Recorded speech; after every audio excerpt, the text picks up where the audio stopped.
الحمد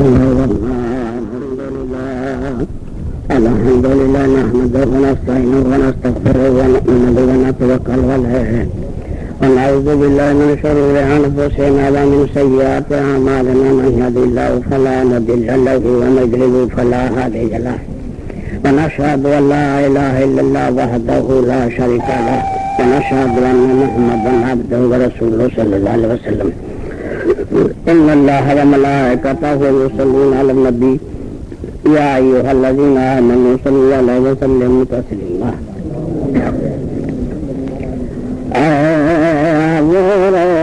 کرم ذرا تھم کے برس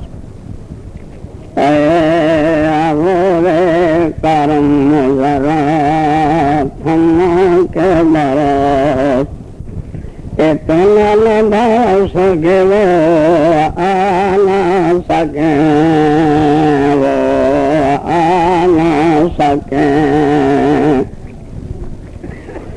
جب وہ آ جائیں تو جم کے بروس جب وہ آ جائیں تو جم کے بروس اتنا نہ سکے وہ جانا سکیں وہ جانا سکیں اے برے کرم. محترم دوستو، میرے بھائی اور میرے بزرگوں اور میری بہنیں، قرآن کریم کے 5ویں پارے میں سورہ نساء کے 70 رکوع میں 115 نمبر کی آیت ہے. وَمَن يُشَاقِقِ الرَّسُولَ مِن بَعْدِ مَا تَبَيَّنَ لَهُ الْهُدَىٰ وَيَتَّبِعْ غَيْرَ سَبِيلِ الْمُؤْمِنِينَ نُوَلِّهِ مَا تَوَلَّىٰ وَنُصْلِهِ جَهَنَّمَ وَسَاءَتْ مَصِيرًا.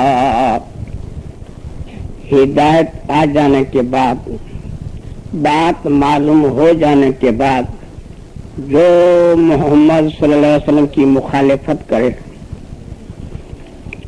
اور مومنوں کی جماعت سے علیحدہ چلے، مومنوں کی جماعت سے صحابہ کرام کی جماعت ہے، ان سے علیحدہ چلے تو ہم ان کو ادھر ہی جانے دیتے ہیں جدھر وہ جا رہا ہے، اور اس کا ٹھکانہ جہنم ہے اور وہ بہت ہی بری جگہ ہے.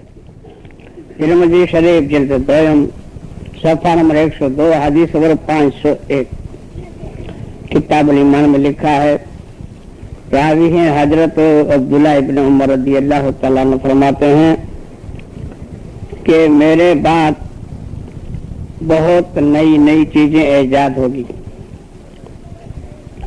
اور تم اگلوں کے قدم با قدم چلو گے. جیسے کہ دونوں جوتیاں ہوتی ہیں، اس میں فرق نہیں ہوتا. جو بنی اسرائیل نے کیا وہی میری امت میں بھی ہوگا، اور یہودیوں کے 71 یا 72 فرقے ہو گئے، اسی طرح نصرانیت کے ہو گئے، میری امت کے 73 فرقے ہوں گے. اس میں ایک فرقہ جنت میں جائے گا، باقی سب جہنم میں جائیں گے. صحابہ کرام رضی اللہ تعالیٰ نے پوچھا یا اسلم وہ کون فرقہ ہے یہ جنت میں جائے گا؟ تو آپ نے فرمایا جس پر میں ہوں اور میرے اصحاب،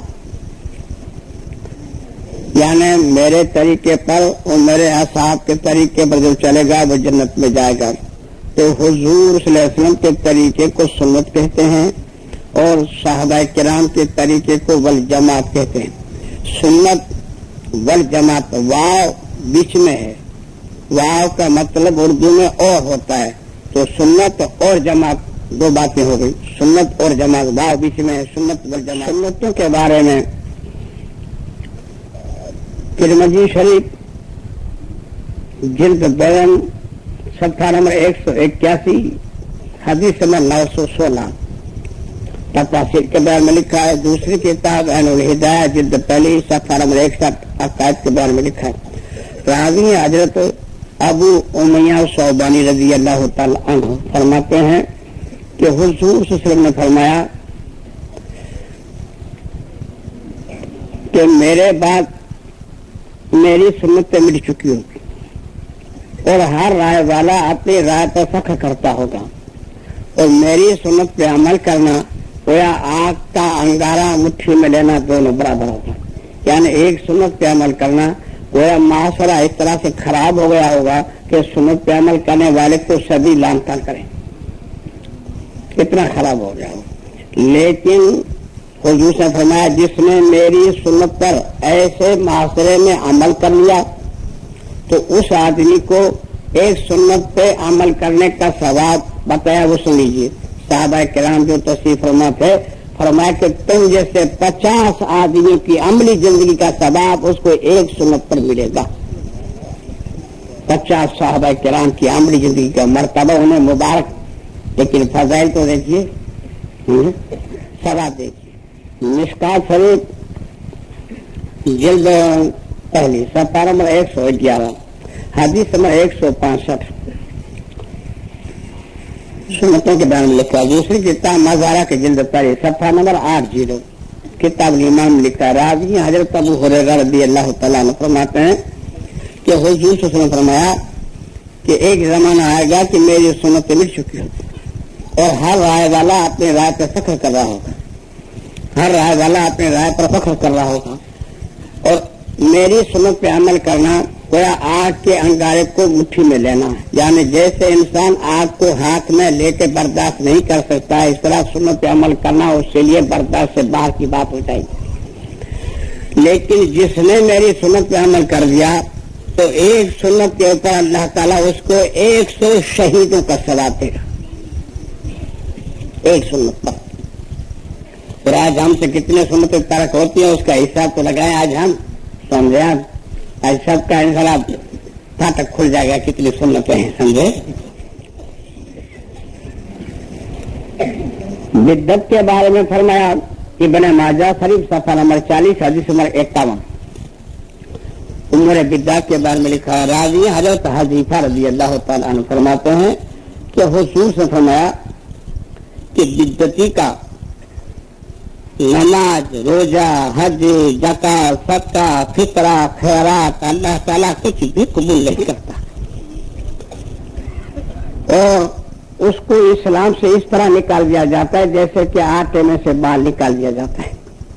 یہ بدعتی کا معاملہ۔ مشکات شریف جلد پہلی صفحہ نمبر 108 حدیث نمبر 149 سنتوں کے بارے میں لکھا ہے۔ دوسری کتاب مظہرت جلد پہلی صفحہ نمبر 75 کتاب الامام میں لکھا ہے۔ تیسری کتاب ابن ماجہ شریف صفحہ نمبر 63 حدیث نمبر 210 سنتوں کو فنا کرنے کے بارے میں لکھا ہے۔ راوی حضرت ابو ہریرہ رضی اللہ تعالیٰ عنہ فرماتے ہیں کہ حضور صلی اللہ علیہ وسلم فرمایا کہ جس نے سکھائی سنت تو سنت پہ عمل کرنے والے کے ثواب میں کوئی کمی نہیں ہوگی، اور جہاں تک وہ سنتیں چلتی رہے گی وہاں تک اتنا ہی ثواب اس سکھلانے والے کو قیامت تک ملتا ہی رہے گا، یہ کمی سمجھ کو ملے گا۔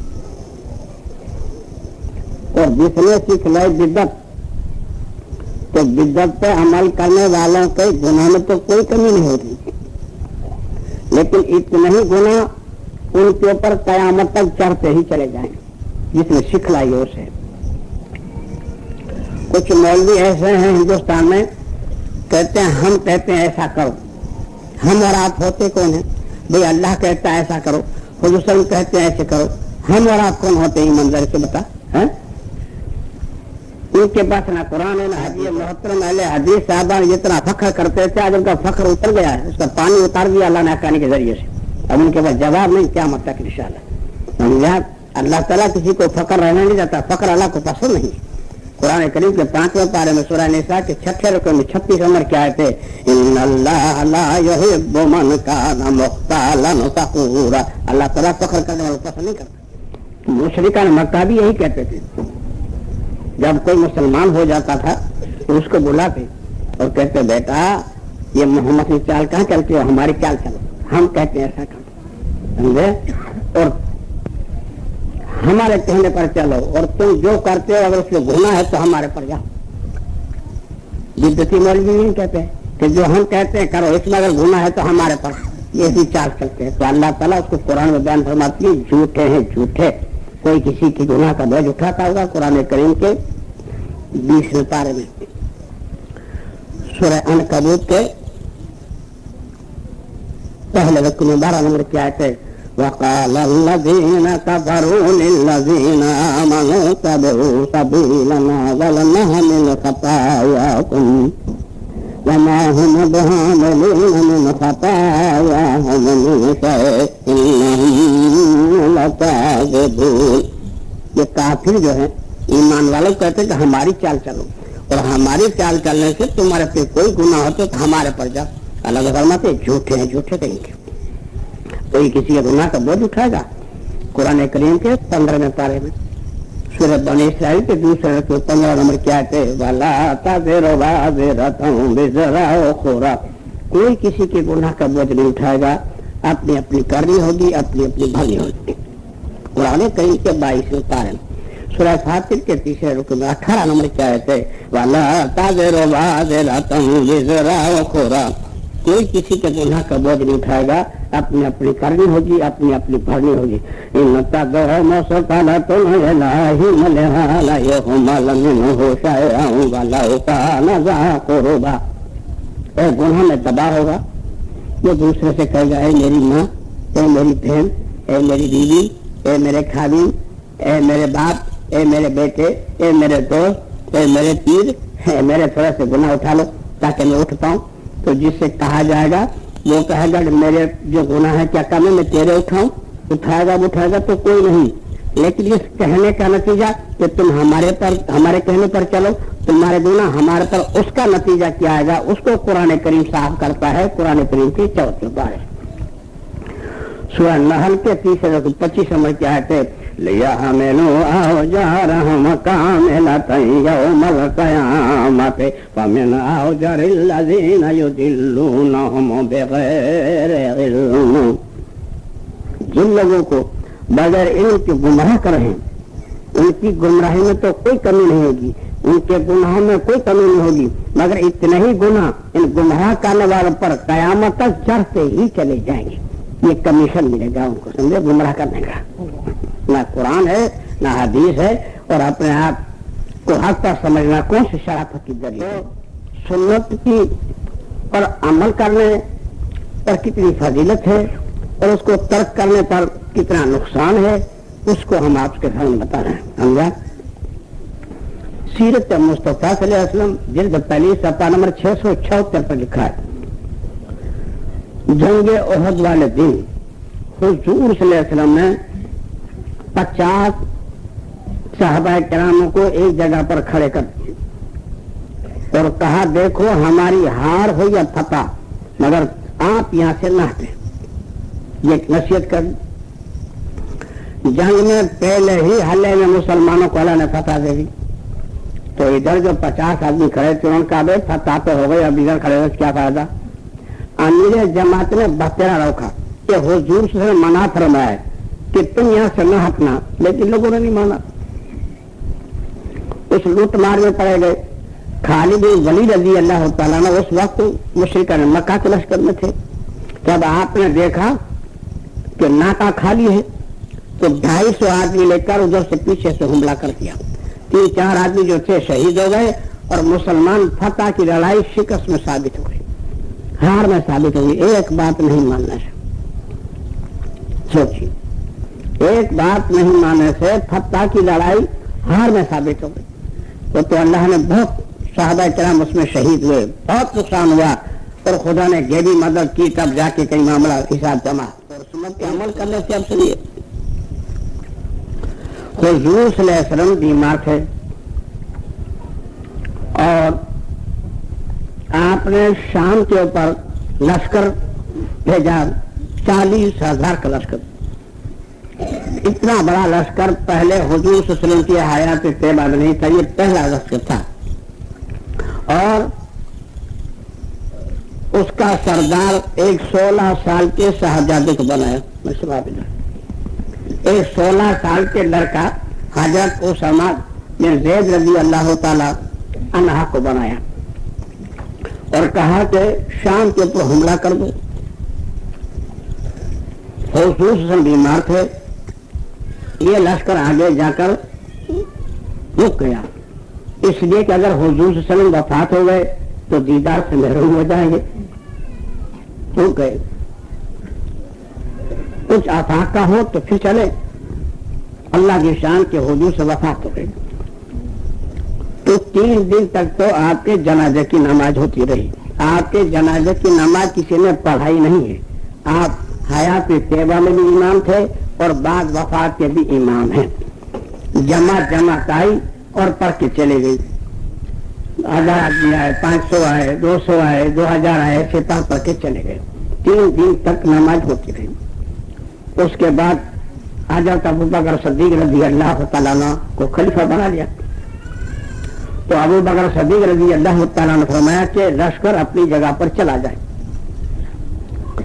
अब लश्कर में चैन होने लगी, लश्कर में कि हुजूर से वफात हो चुके हैं, दुश्मन मदीने पे हमला कर देंगे, लिहाजा ये लश्कर जो है मदीने की हिफाजत के लिए रोक दिया जाए।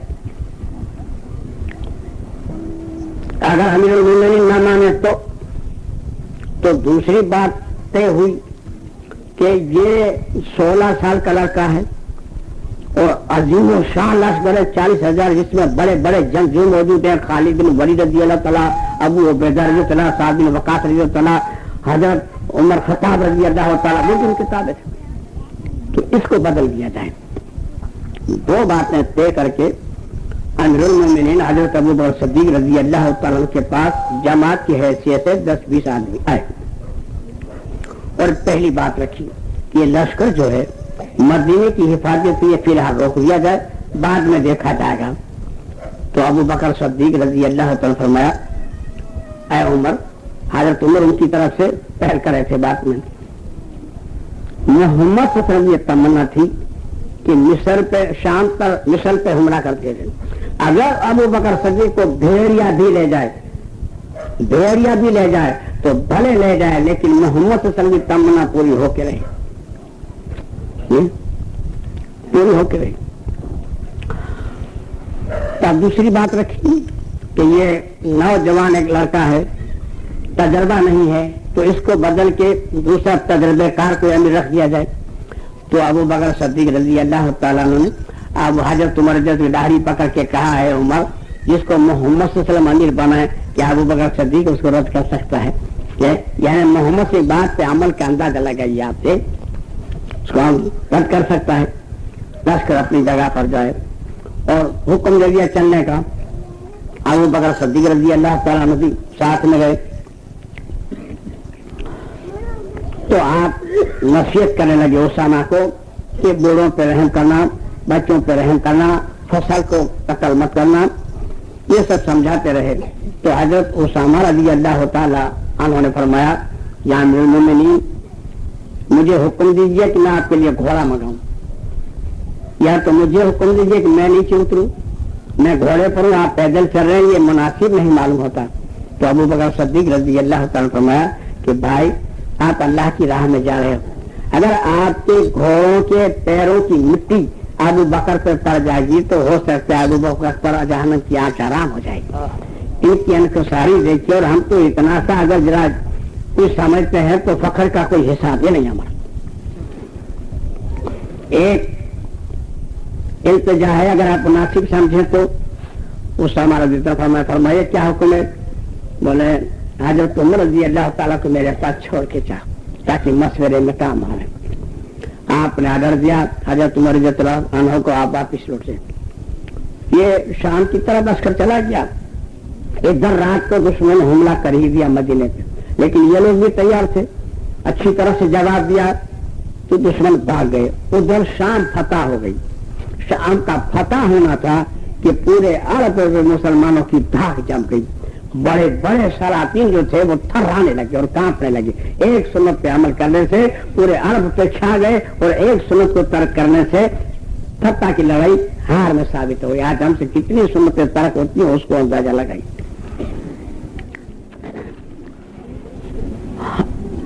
हुजूर सल्लल्लाहु अलैहि वसल्लम के जमाने में सुन्नत पे अमल नहीं करने से नुकसान कितना है वो भी देख लिया। अभी مروان بن حکیم نام کا ایک آدمی تھا، اس کو حضور صلی اللہ علیہ وسلم نے مدینے سے جیلا وطن کر دیا تھا کہ تیرے مدینے میں رہنے کا آرڈر نہیں۔ جب حضور صلی اللہ وفات ہو گئے، حضرت ابو بکر صدیق رضی اللہ تعالیٰ کی خلافت آئی تو وہ اپلیکیشن کرتا رہا، لیکن ابو بکر صدیق رضی اللہ تعالیٰ اس کو قبول نہیں کیا۔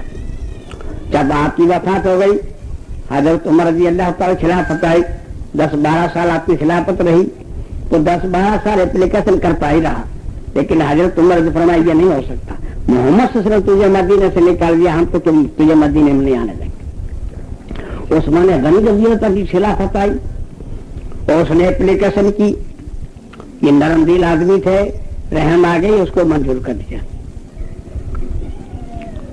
لیا، اور یہی پوری فتنے کی سبب اور جڑ بنا ہے کہ ایک سنت ترک کرنے سے دیکھیے الحمدللہ یہ علماء بھی اس میں موجود ہوں گے، اور اپنا منشی بنا لیا لکھنے والا۔ آپ کی انگوٹھی ایک کنویں میں گر گئی تھی جو حضور سے مہر مارنے کی تھی، آپ نے پورا کنواں چھان مارا، مٹی وغیرہ نکالی، مگر اس مروان کے ہاتھ میں آ گئی تو اس نے چھپا دی نہیں دی، لیکن یہ شرارت اس کی شروع ہو گئی، اور ایک جگہ سے کچھ لوگ مطالبہ کرنے کے لیے آئے کہ فلاں گورنر کو بدل دیا جائے، اس جگہ پر فلاں گورنر کو رکھا جائے، تو عثمان غنی رضی اللہ تعالیٰ نے قبول کر لیا اور چٹھی لکھ کے دے دی کہ وہ گورنر بدل جائے گا، اس کی جگہ پر یہ گورنر رہے گا۔ وہ چلے گئے، مروان نے پیچھے سے کیا حرکت کی کہ دوسری چٹھی لکھی اس گورنر کو جو وہاں پر قائم تھا، وہ یہ لکھا کہ یہ جو اپلیکیشن لے کر آ رہے ہیں ان سب کو قتل کر دو، اور عثمان غنی رضی اللہ تعالیٰ کی خصوصی اٹھنی تھی وہ ایک آدمی کو دی اور کہا کہ ان سے پہلے پہنچی، وہ ایک دن پہلے روانہ ہو چکے تھے، بولے تم سے پہلے تیز اٹھ گئی۔ اب وہ اٹھنے والا جب تیز رفتار سے جا رہا تھا، اتفاق سے ان لوگوں کی نظر پڑ گئی، راستے میں پکڑ لیا اس کو، پوری تلاشی لی تو چٹھی نکلی کہ قتل کر دو۔ اب یہ دونوں چٹھیاں لے کے واپس آئے، اور اس چٹھی میں بعد والی چٹھی میں انگوٹھی کی مہر بھی تھی، اس کا پاسی چھپا کر رکھی اس نے۔ اب یہ دونوں چٹھیاں لے کر آئے کہ یہ چٹھی آپ کی، تو یہ کس کی؟ یہ گورنر کو بدل دینے کی تو آپ کی، اور یہ چٹھی لے کر آنے والے کو قتل کر دو، یہ چٹھی کس کی؟ تو عثمان غنی رضی اللہ فرمایا کہ یہ میرے کو معلوم نہیں کس کی، بولے انگوٹھی کی مہر بھی لگی ہے، سب کو معلوم تھا کہ مروان کا دھندا ہے، اور ان لوگوں نے مطالبہ بھی کیا کہ اس کو ہمارے حوالے کر دو، لیکن عثمان غنی رضی اللہ تعالیٰ فرمایا اگر میں ان کو آپ کے حوالے کر دوں اور اگر اس نے نہیں لکھی تو میں عصر کے میدان میں کیا جواب دوں گا؟ نہیں ان کے حوالے کیا، بس یہی آپ کی شہادت کا سبب بنا، یہی آپ کی شہادت کا سبب بنا، اور یہ فتنہ یہاں سے بڑھا تو حضرت علی رضی اللہ تعالیٰ عنہ اور حضرت عائشہ صدیقہ رضی اللہ تعالیٰ عنہ کا جنگ کرا دیا، یہ پھر آگے بڑھا، حضرت علی رضی اللہ تعالیٰ عنہ حضرت عمر معاویہ رضی اللہ تعالیٰ عنہ کا جنگ کرا دیا، اس میں ہزاروں صحابہ کرام شہید ہو گئے جو اس زمانے کے لیے بس تھے۔ ایک سنت ترک کرنے سے اتنا نقصان ہوا، اس کے پہلے نہ فرقہ پرستی تھی، نہ آپس میں دعوت تھی، نہ جھگڑا تھا، ایک سنت ترک کرنے سے ابتدا ہوئی، جو کہ فرقہ پرستی وجود میں آ گئی تھی، ظاہر نہیں تھی، عثمان غنی رضی اللہ تعالیٰ کی شہادت سے یہ ظاہر آئی، اور حضرت علی رضی اللہ تعالیٰ کی شہادت کے بعد یہ فرقہ پرستی عروج میں آ گئی، سمجھا؟ یہ ایک سنت ترک کرنے سے اتنا نقصان ہوا، اور آج بھی جھگڑے چل رہے ہیں وہی سنت، زور سے صحیح بات کو نہیں ماننا اور اس کو ٹوکر مٹول کر کے اس کا الٹا دوسرا راستہ نکالنا، گویا کہ اپنی ہلاکت کو دعوت دینا ہے، جانتے ہوئے، نہیں جانتے تو الگ بات ہے، معلوم نہیں ہے الگ بات ہے۔ تو آپ ہماری زندگی کی سنتوں کو آپ غور سے سنیے۔ بچہ جب ماں کے پیٹ میں ہوتا ہے تو ماں کی عادت ہوتی ہے مٹی کھانے کی، مٹی کھاتی ہے، تو اس کے لیے مٹی کا کھانا حرام ہے۔ عین الہدایہ جلد 4 صفحہ نمبر 280 پر لکھا ہے قرات کے بیان، کیونکہ مٹی جو ہے بچے کے لیے نقصان دہ ہے، اس لیے نہ کھائے۔ بچہ جب پیدا ہونے میں کچھ رکاوٹ ہو جاتی ہے تو عالموں کے پاس پانی پھکوانے या गुड़ फुकवाने के लिए लाते हैं कि मौलवी साहब फूक दो। और जब बच्चा जन्म लेता है तो नाम रखने के लिए फूफी को बुलाते हैं। हाँ, उस वक्त मौलवियों को नहीं पूछते। अब भागे हुए लड़के बजा, अरे जा इनकी फूफी को बुला ला, तुम्हारे भैया के घर लड़का हुआ, क्या नाम रखे। अब गुजरा खबर बड़ी, फूफी भागम भाग आ गई, ऐसे हाथ करके आ गया, आगे उसको लड़गी चूमेगी, वारी जाऊं मेरे भतीजे पे, नाम रखेंगे उसका कि अपने दादे का नाम बुद्धू था, इसका नाम बुद्धू रखो। लो, अब ये फूफी ने 4 चांद लगा दिए। अब आलिम हो जाए तो आलिम बुद्धू, बैरिस्टर हो जाए तो बैरिस्टर बुद्धू, वकील हो जाए तो वकील बुद्धू। अब नाम ऐसा रखा है क्योंकि मौलवियों से पूछते नहीं, आपस में औरतों से पूछते हैं, औरतों को तजर्बा होता नहीं, गलत तरीका सुन्नत के खिलाफ। नाम अच्छा रखो, और नाम अच्छा रखने के बाद उनके सीधे कान में आजान देना सुन्नत, पहले उसको गुस्ल देना सुन्नत, फिर सीधे कान में आजान देना सुन्नत, उल्टे कान में आकामत देना सुन्नत, और उसका अच्छा नाम रखना सुन्नत। एक बच्चे का नाम रखा इब्राहिम। अब एक ही बच्चा है, पहला बच्चा है घर में, अब सबसे मोहब्बत, सबको मोहब्बत होती है बच्चे से, तो मोहब्बत में उस बच्चे को इब्राहिम नहीं कहेंगे, बल्कि चल मेरा भला, चलो मेरा भला, चलो मेरा भला। अब इब्राहिम का भला हो गया, अब दुनिया भर को अबला ही अबला कहेंगे, इब्राहिम कोई नहीं कहेगा। और कुरान इसको मना करता है। कुरान करीम के 26वें पारे में सूरह हुजरात के दूसरे रुकू में 11 नंबर की आयत है, वाला ताला में जुआनो पोसाकुम वाला तना बाजू बिल अलकाब। किसी को बुरे नाम से भी ना बुलाओ और किसी के ऊपर किसी किस्म के अलकाब भी ना लगाओ। कुरान मना करते हैं, कुरान के खिलाफ अमल करते हैं। लड़की पैदा हुई, उसका नाम रखा है फातिमा, मगर मोहब्बत में फातिमा नहीं कहेंगे, चल मेरी फतली, चल मेरी फतली, चल मेरी फतली, मेरी फतली। अब फातिमा की फतली हो गई। अब उसको कोई नहीं कहेगा फातिमा, वो फतली नहीं है, वो फतली, वो फतली का काम है। इसी तरह से कुछ हमारे माँ या भाई मन्नत मांगते हैं बुजुर्गों की, और उनके कान में बालियां कुछ पहनाते हैं, ये सब हराम है, और कहते हैं हम नाम उसका वहां रखेंगे दरगाह पे, वहां तक उसका बाबा बाबा कहते हैं, या कुछ और कहते हैं, मुन्ना कहते हैं, कुछ कहते हैं। अब इतनी ना ताकत होती है, ना मन्नत उतार पाते हैं, ना अदा होती, समझे, तो वो बब्बा बब्बा ही रहता है, उसका नाम बदलता ही। मन्नत इतनी बड़ी मानते हैं। एक बुढ़िया थी, ये तौहीद का बयान इंशाल्लाह हम आपके बारे में करेंगे, समझे। तौहीद का नवाब है क्या, सब बयान करने वाले इंशाल्लाह। एक बुढ़िया थी, उसने मन्नत मानी, उसका लड़का बीमार था, तो ऐ अल्लाह मेरे बच्चे को आराम हो जाए तो आसमान जितनी बड़ी रोटी बना के तेरे नाम की दूंगी। तो लड़के ने कहा अम्मी इतनी बड़ी रोटी काहे पे बनाएगी। बुढ़िया ने कहा बेटा तेरे को आराम तो हो जाए फिर तो अंगूठा दूंगी। बोले हमें तो इतनी बड़ी मन्नतें माने पूरी ना हो गए, फिर उस लड़के का नाम गड़बड़ हो जाए बेचारा जल्दी बात। तो बच्चा पैदा होने के बाद जो अकीका करते हैं वो सुन्नत नहीं है, अकीका मुस्तहब है। हुजूर सल्लल्लाहु अलैहि वसल्लम ने अपने बच्चों का अकीका नहीं किया, हजरत हसन हुसैन रज़ी अल्लाह तआला अन्हुमा का किया, इसलिए उलमा किराम ने उसको मुस्तहब का दर्जा दिया। मगर इसकी मुद्दत 7 दिन की है, 7 दिन के बाद फिर आप करेंगे तो फिर वो अकीका नहीं है, फिर तो खैरात सदका होगा। अकीके की मुद्दत 7 दिन की है, और अकीके का गोश्त बाद जगह पर माँ बाप नहीं खाते, ये अकीका की मुद्दत जो है वो 7 दिन की है।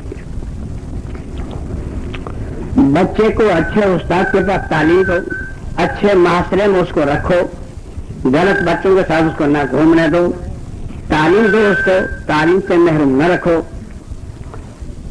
बाद औरतें मोहब्बत में आ जाती हैं और बच्चों को तालीम नहीं दे पाती हैं, मोहब्बत में मेरे बच्चे को मैं नहीं भेजूंगी, गलत तरीका है, वो जिंदगी बाद बेचारा रोता रहता है। तो अब सबसे पहले तो हमको बगैर खाए पिए तो चलेगा नहीं, खाना तो पड़ेगा ही, तो खाने की सुन्नतों से हम इब्तिदा करते हैं।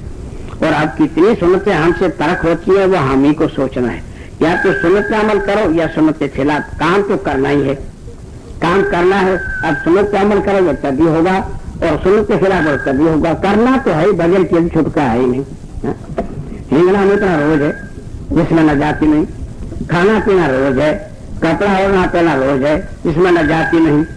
अब उसमें चाहे सुन्नत तरीके से करो या गलत तरीके से करो, एक तरीका होगा। तो अब खाने पीने की सुन्नतों को पहले सुन लीजिए। खाना खाने में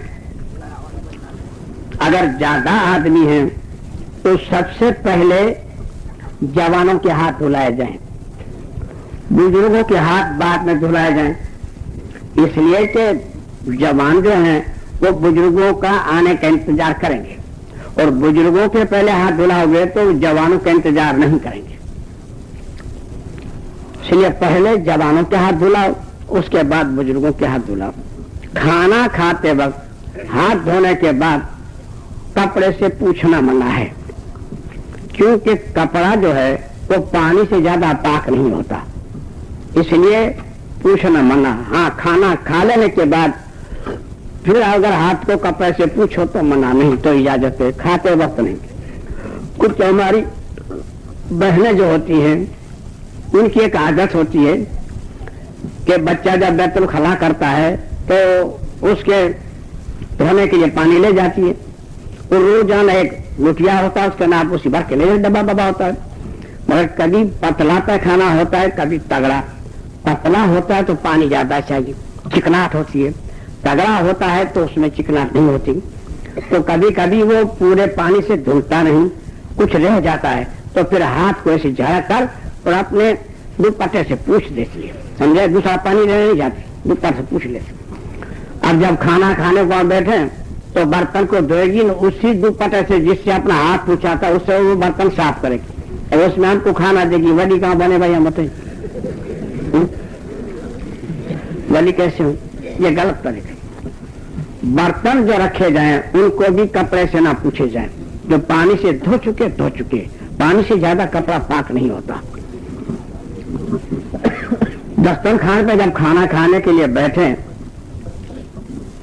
अगर ज्यादा आदमी है तो जो पहले लुकमा भरे वो जरा बिस्मिल्लाह से जोर से बोल ले, ताकि साथ वाले सुन ले। बिस्मिल्लाह जोर। खान साहब कहीं मेहमान बन के गया था, समझा? हुजूर से फरमाया कि तुम किनारे से खाओ और बिस्मिल्लाह बोल के खाओ, बीच में बरकतें उतरती हैं, बीच में बरकतें उतरती हैं। तो एक खान साहब एक गरीब आदमी के घर पे मेहमान बन के गया था, वो था तबलीग जमात वाला। तो उसको जब खाना दिया खान साहब को, तो उसने कहा, खान साहब बिस्मिल्लाह बोल के खाओ, अल्लाह बरकत देगा। खान साहब समझ गया कि खाना है कम, इसलिए मेरे को बिस्मिल्लाह पढ़वा रहा है, समझे? मगर बेचारा नेक आदमी था, उसने बिस्मिल्लाह बोल के खा लिया। 4-6 महीने के बाद ये साहब उस खान साहब के मेहमान बन के गए। तो खान साहब को बिस्मिल्लाह जो पढ़ाई थी उसको याद थी बेचारे को, तो ये बड़ा तगाड़ा भर के लाया और आके रख दिया सामने। ओ भाई बिस्मिल्लाह मत बोलो, ऐसे ही खाओ, ऐसे खाओ, बेचारे को इल्म था नहीं। तो बिस्मिल्लाह बोल के खाओ और बीच में से खाओ। खाते खाते कभी पानी पीने की हाजत होती है। अच्छा, खाना खाने की बैठकें 4 हैं, 3 अमूमन तभी जमात वाले बयान करते हैं, चौथी बयान नहीं करते। मगर चौथी सुन्नत जो है वो वाहिद आदमी के लिए है, जमात के साथ बैठने वालों के लिए नहीं। मज़ार हक जिल्द 3 सफ़ा नंबर 489 पाम के बयान में लिखा है, और तिरमिज़ी शरीफ जिल्द 1 सफ़ा नंबर 59 हदीस नंबर 251 नमाज के बयान में शरा में लिखा है। 4 बैठकें लिखी हैं। एक बैठक तो ये है जैसे कि हम कायदे में बैठते हैं ना, ऐसे बैठे। एक बैठक तो ये है खाना खाने में। दूसरी बैठक जो सुन्नत है वो ये है कि एक पैर खड़ा रखे और एक पैर बिछा रहे, ये सुन्नत है। तीसरी सुन्नत ये है कि दोनों पैर ऐसे बैठे, ऊपर बैठे और ऐसे खाओ। चौथी जो सुन्नत है वाहिद आदमी के लिए, वो ऐसे सीरीन की बात बैठे, घुटने दोनों ऊंचे हों, पीछे टेक हो और हाथ में खाना और ऐसा बैठ के खाना। ये वाहिद आदमी के। ये मजदूर आदमी जो होते हैं, खेती बाड़ी वाले या कारखाने में काम करने वाले, वो बेचारे इस तरह से खाते हैं, समझा? चौथी सुन्नत। لیکن ہم کو ان 4 میں سے ایک بھی پسند نہیں. ہم تو پلا کی بات سے بیٹھیں گے کھانے, سب ان کے چلا گا کھانا تو کھانا ہے, لیکن ایک بھی سنت پہ عمل نہیں. اتنا ثواب ہے, عجیب مل رہا ہے, مگر پھر بھی سنت پہ عمل نہیں بتا نہیں کر دو. اور کھانا 3 انگلیوں سے سنت ہے. یہ انگوٹھا اور شہادت کی انگلی اور بیچ والی انگلی, ان 3 انگلیوں سے کھانا سنت ہے. ہاں اگر کبھی کوئی ضرورت ہے پڑ گئی تو 4تھی انگلی یا 5ویں انگلی آپ ملا سکتے ہیں, ملانے کی منع نہیں, لیکن عموماً کھانا تو ہے 3 انگلیوں سے سنت ہے. یعنی جب حضور صلی اللہ علیہ وسلم کی سنت پہ عمل کرے گا, جب 3 انگلیوں سے کھائے گا تو لقمہ چھوٹا رہے گا, منہ بھی کم پھاڑنا پڑے گا, اور اگر 5 انگلیوں سے لڈو بنا کے لے گا تو منہ بھی مکڑ کی طرح پھاڑے گا, کتنا برا لگے گا.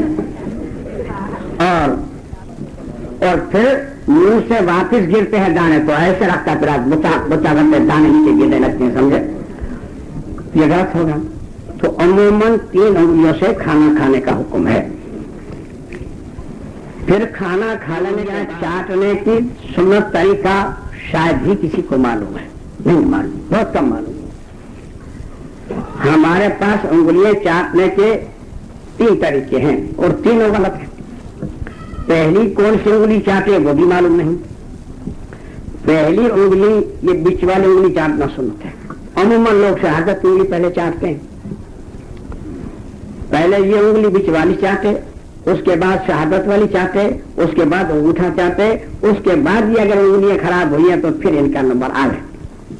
کچھ آدمی کھانا کھاتے وقت لقمہ لیتے ہیں تو یہ انگلی ایسے اٹھا لیتے ہیں, شہادت انگلی ہٹا دیتے ہیں, حالانکہ مکروہ ہے, اس انگلی سے کھانے کا حکم ہے, اسی کو ہٹا رہا ہے وہ, معلوم نہیں مسئلہ. تو ہمارے پاس چاٹنے کے 3 طریقے. ایک تو یہ ہے کہ پوری انگلی منہ میں ڈال کے ہم چاٹ لیتے ہیں, ہاں کر کے چاٹ لیتے ہیں. ایک طریقہ یہ ہے کہ زبان نکال کے اب ایسے ادھر بیٹھے وہ بھی منہ دیکھنے کے لیے بیٹھے ہیں بابا, وہ بھی بیچارے ایسے نہیں ہوتے. اور اردو سے فرمایا جو اپنے لیے پسند کرتے وہی اپنے بھائی کے لیے پسند کرو, تو پھر تبلیغ میں کام کرتے ہیں دوسروں کے لیے آج کیوں بنتے ہیں, سمجھے غلط طریقہ بھائی. دوسرا طریقہ جو ہمارا ہے وہ زبان سے ایسے چاٹتے ہیں, یہ بھی مکروہ ہے. تیسرا طریقہ ہمارا ہے 4 انگلیاں منہ میں ڈال کے بعد آدمی چاٹ لیتا, ہاں بس 4 چاٹ, یہ بھی مکروہ. حضور صلی اللہ علیہ وسلم کا طریقہ اور سامنے والے کو کراہیت آ گئی, یہ تو ہو ہی نہیں سکتا. حضور صلی اللہ علیہ وسلم کا سنت طریقہ یہ ہے کہ جو انگلی پہ دانا لگا ہے یا تری لگی ہے ان کو ہونٹوں سے اٹھایا جائے, ہونٹوں سے اٹھا لیا جائے, زبان بھی باہر نہ نکالی جائے اور انگلی بھی اندر نہ ڈالی جائے, پھر ایسے زبان ہونٹوں سے اٹھا لو. یہ سنت طریقہ چاٹنے کا ہے. کھاتے کھاتے پانی پینے کی بھی حاجت ہوتی ہے. کھاتے کھاتے تو پانی پینے کی 7 سنتیں ہیں. عموماً لوگ 5 بیان کرتے ہیں. پانی پینے کی 7 سنتیں ہیں. پہلی سنت تو یہ ہے کہ اس کو سیدھے ہاتھ سے لے پانی کو, اور کھانا کھانے میں شیطان ہم کو یہ دھوکہ دیتا ہے کہ تیرا ہاتھ گلیز ہے, لہذا الٹے ہاتھ سے اٹھا اور سیدھے ہاتھ رکھ کے پی لے, تیری سنت ادا ہو جائے گی, حالانکہ یہ مکروہ ہے. اور عموماً پڑھے لکھوں کو ہم نے دیکھا ہے کہ الٹے ہاتھ سے گلاس اٹھاتے ہیں, سیدھے رکھ کے پیتے, اٹھانا ہی مکروہ. حضور سے فرمایا سیدھے سے لو اور سیدھے سے دو. جو دسترخوان پہ جو برتن آئے ہیں وہ دھلنے ہی والے ہیں, چاہے خراب ہو یا نہ ہو. پھر کہے تو ہم سنت کو ترک کریں, سیدھے ہی ہاتھ سے لو, سمجھا, الٹے ہاتھ سے نہ اٹھاؤ. ایک سنت. دوسری سنت, پانی پینے سے پہلے پانی کو دیکھ لو, اس میں کوئی کوڑا کرکٹ تو نہیں ہے نا. تیسری سنت, پانی پیتے وقت بسم اللہ کہو. چوتھی سنت, پانی بیٹھ کر پیو. کھڑے کھڑے پینا پانی مکروہ ہے, مگر 5 جگہ پر مستحب ہے پانی پینا کھڑے کھڑے. 5 جگہ مستحب ہے, وہ بتاتے ہیں ابھی انشاءاللہ. ہدایہ جلد 4 صفحہ نمبر 280 پر لکھا ہے. چوتھی سنت, بیٹھ کر پیو. 5ویں سنت, 3 سانس سے پیو. نے پی لیا پھر ہٹا لیا, پھر تھوڑا پیا پھر ہٹا لیا, اب جتنا چاہو اتنا پیو. یہ 5ویں سنت. 6ٹھی سنت, پانی پی لینے کے بعد الحمدللہ کہو. सातवीं सुन्नत, अगर किसी ने आपको पानी भर के पिलाया है तो उसके लिए जज़ाकल्लाह कहेगा। मुस्ताहब सुन्नत है पानी, खड़े खड़े पानी पीना 5 जगह पर मुस्ताहब है। वो 5 जगह ये हैं। एक तो जमजम का पानी खड़े खड़े पीना मुस्ताहब है बरकत के लिए। दूसरा, हम जो वजू करते हैं लोटिये में, और लोटिये में वजू करने में कुछ पानी बच गया तो 2-4 घूंट खड़े खड़े पीना मुस्ताहब है। तीसरा, कोई ऐसा बुजुर्ग हो नेक कि हमारे दिल ये गवाही दे रहा हो कि ये वाकई आदमी नेक आदमी है, और उसने पानी पिया और पानी पीने में उसका पानी कुछ बच गया गिलास वगैरह में, तो उसको तबरुकन खड़े खड़े पीना मुस्ताहब है। चौथा, जहाँ पर ये लोग सबीले बनाते हैं पानी पीने की बनाते हैं, कहीं पानी रखते हैं, वहां पर जगह तंग होती है। अगर जंजीर होती है तो वो भी छोटी होती है, बैठ कर नहीं पी सकते। डबले जंजीरों में रखते हैं तो लोग ले जाते हैं। या वहाँ कीचड़ है, कोई आके कुल्ली बुल्ली करेगा, छींटे उड़ेंगे, तो वहां पर पानी खड़े खड़े पीना मुस्ताहब है। 4 हुआ। 5वां, आपकी ट्रेन छूट रही है, आपकी बस छूट रही है, आपका प्लेन छूट रहा है, आप प्यास लगी है तो भागम भाग आप खड़े खड़े पानी पी सकते हैं। बाकी खड़े खड़े पानी पीना मकरूह और सुन्नत के खिलाफ है। अगर खाने में कोई चीज हमको नजला हुआ है और नाक में से पानी गिर गया तो खाना नापाक नहीं है। अगर मक्खी खाने में गिर गई तो हुजूर से फरमाया कि उसको गोता मार दो, उनको डुबो दो। उनके एक पर में शफा है और एक पर में बीमारी है, तो बीमारी वाले पर को डुबाती है, शफा वाले पर को आपको रखती है। लिहाजा उनको दोनों पारों को डुबो दो ताकि दोनों बराबर हो जाए, समझा, और खा जाओ।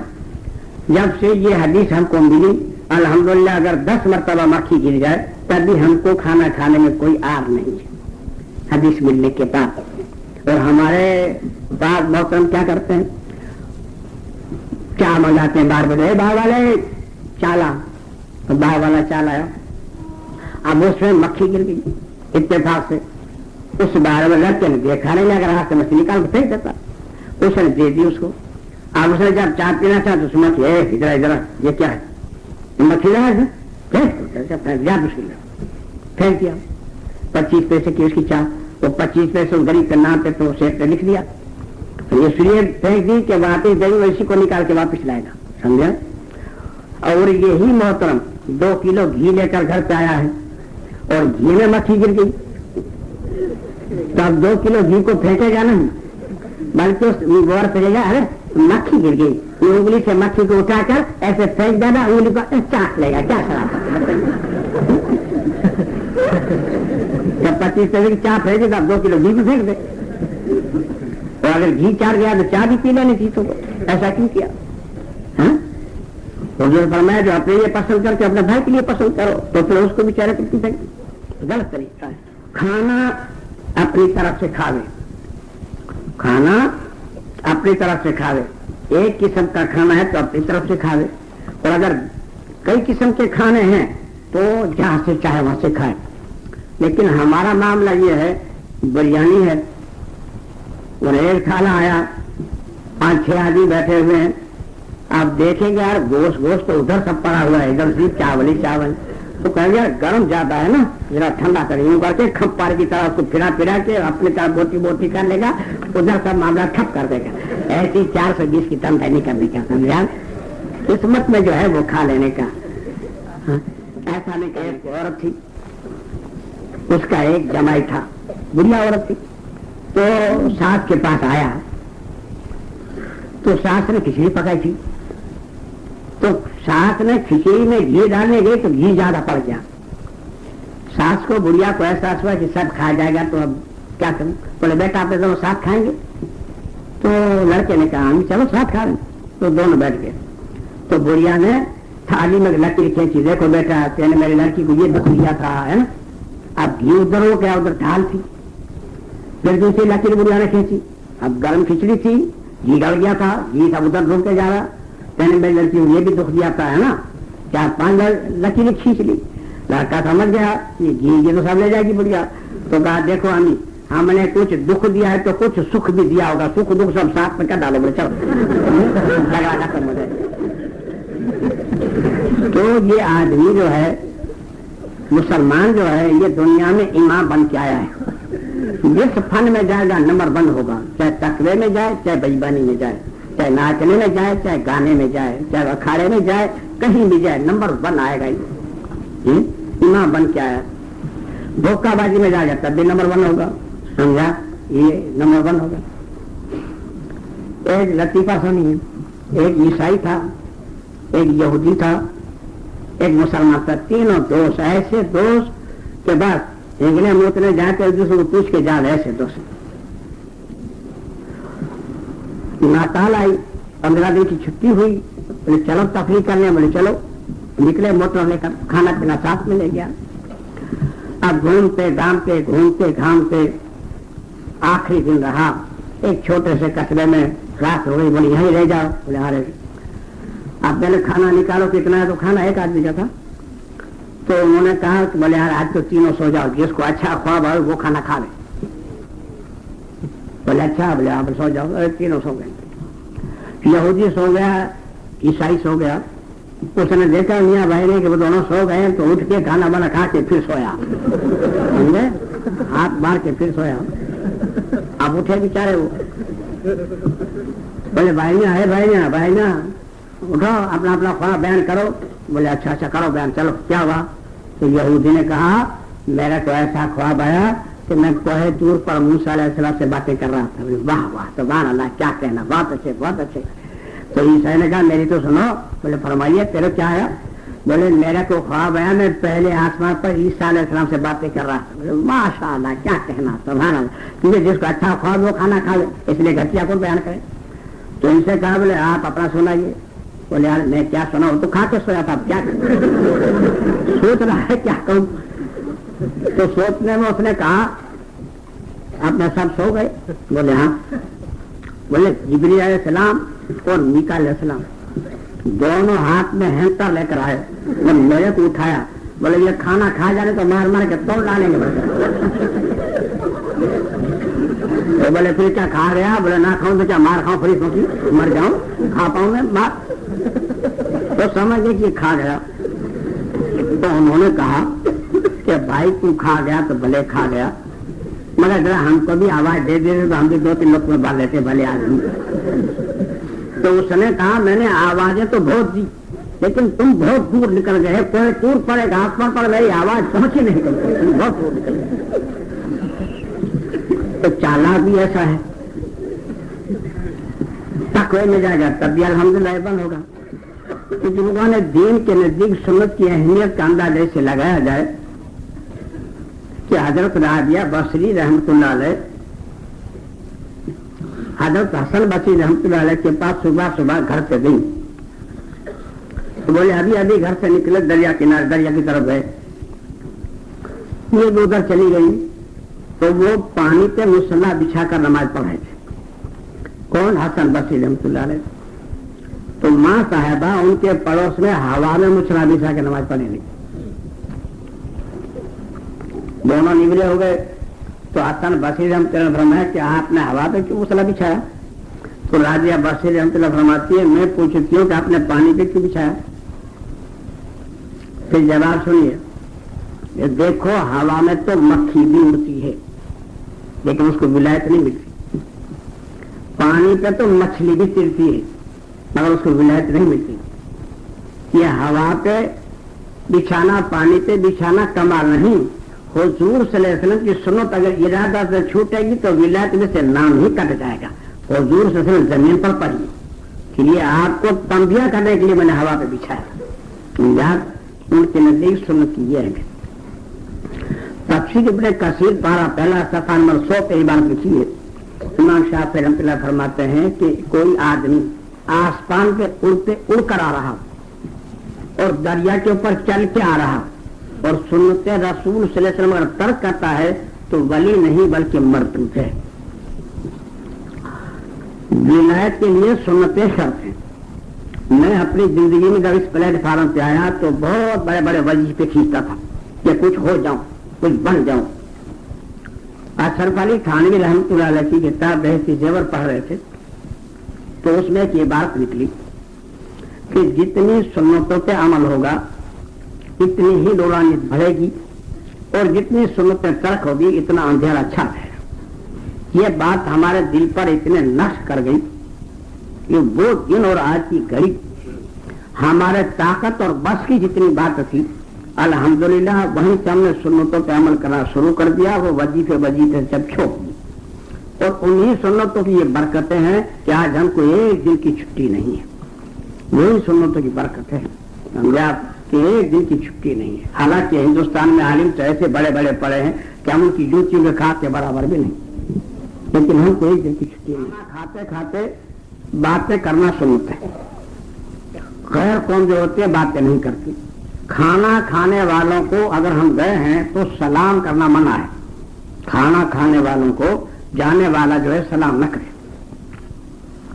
اور اگر ہم کہیں گئے ہیں تو اتفاق سے وہ کھانا کھا رہے ہیں یا کھانے کے لیے بیٹھ ہیں اور کہیں کہ آپ کھانا کھا لو آپ بھی، تو اگر کھانے کی حاجت ہے تو انکار نہ کرے بلکہ بیٹھ جائے، اور انکار کرے گا تو حضور سے فرمایا بھوک اور جھوٹ دونوں ملا رہا ہے، بھوک بھی ہے اور انکار بھی کر رہا ہے تو جھوٹ بھی ہوا کہ نہیں مجھے حاجت نہیں ہے، حالانکہ حاجت ہے۔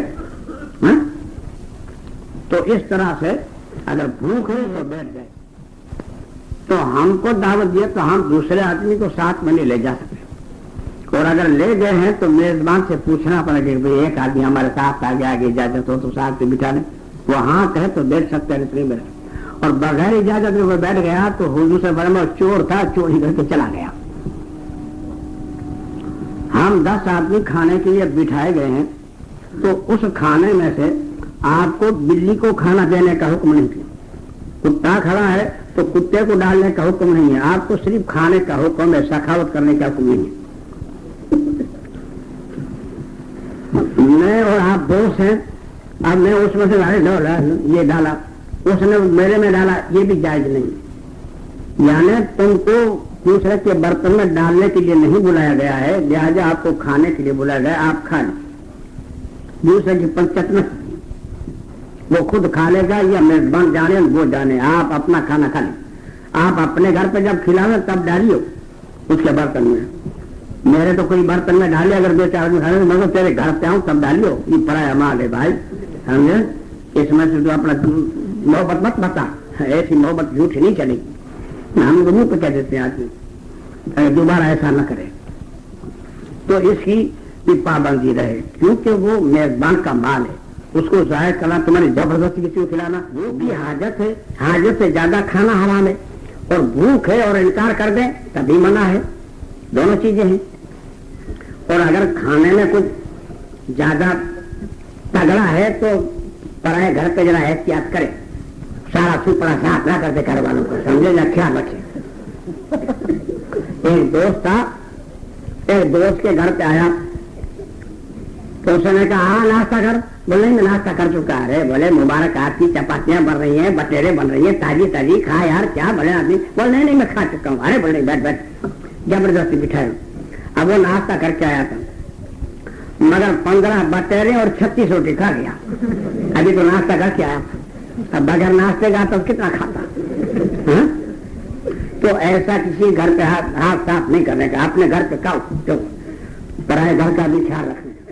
مسافر کے مہمان بن کے جا رہا تھا، مسجد میں ٹھہرا تھا تو ایک بوڑھے آدمی جا کر بولے مہمان ہو، بولے ہاں مہمان، بولے کھانا کھاؤ گے، بولے کھائیں، بولے اچھا ملا پائے، پھر چلا گیا، روٹی لایا، بولے لو بسم اللہ کرو، سالن لاتے ہیں۔ دسترخوان پہ سب سے پہلے سالن آنا چاہیے، روٹی بعد میں آنی چاہیے، اگر روٹی پہلے آ گئی تو اب سالن کا انتظار کرنا مکروہ ہے،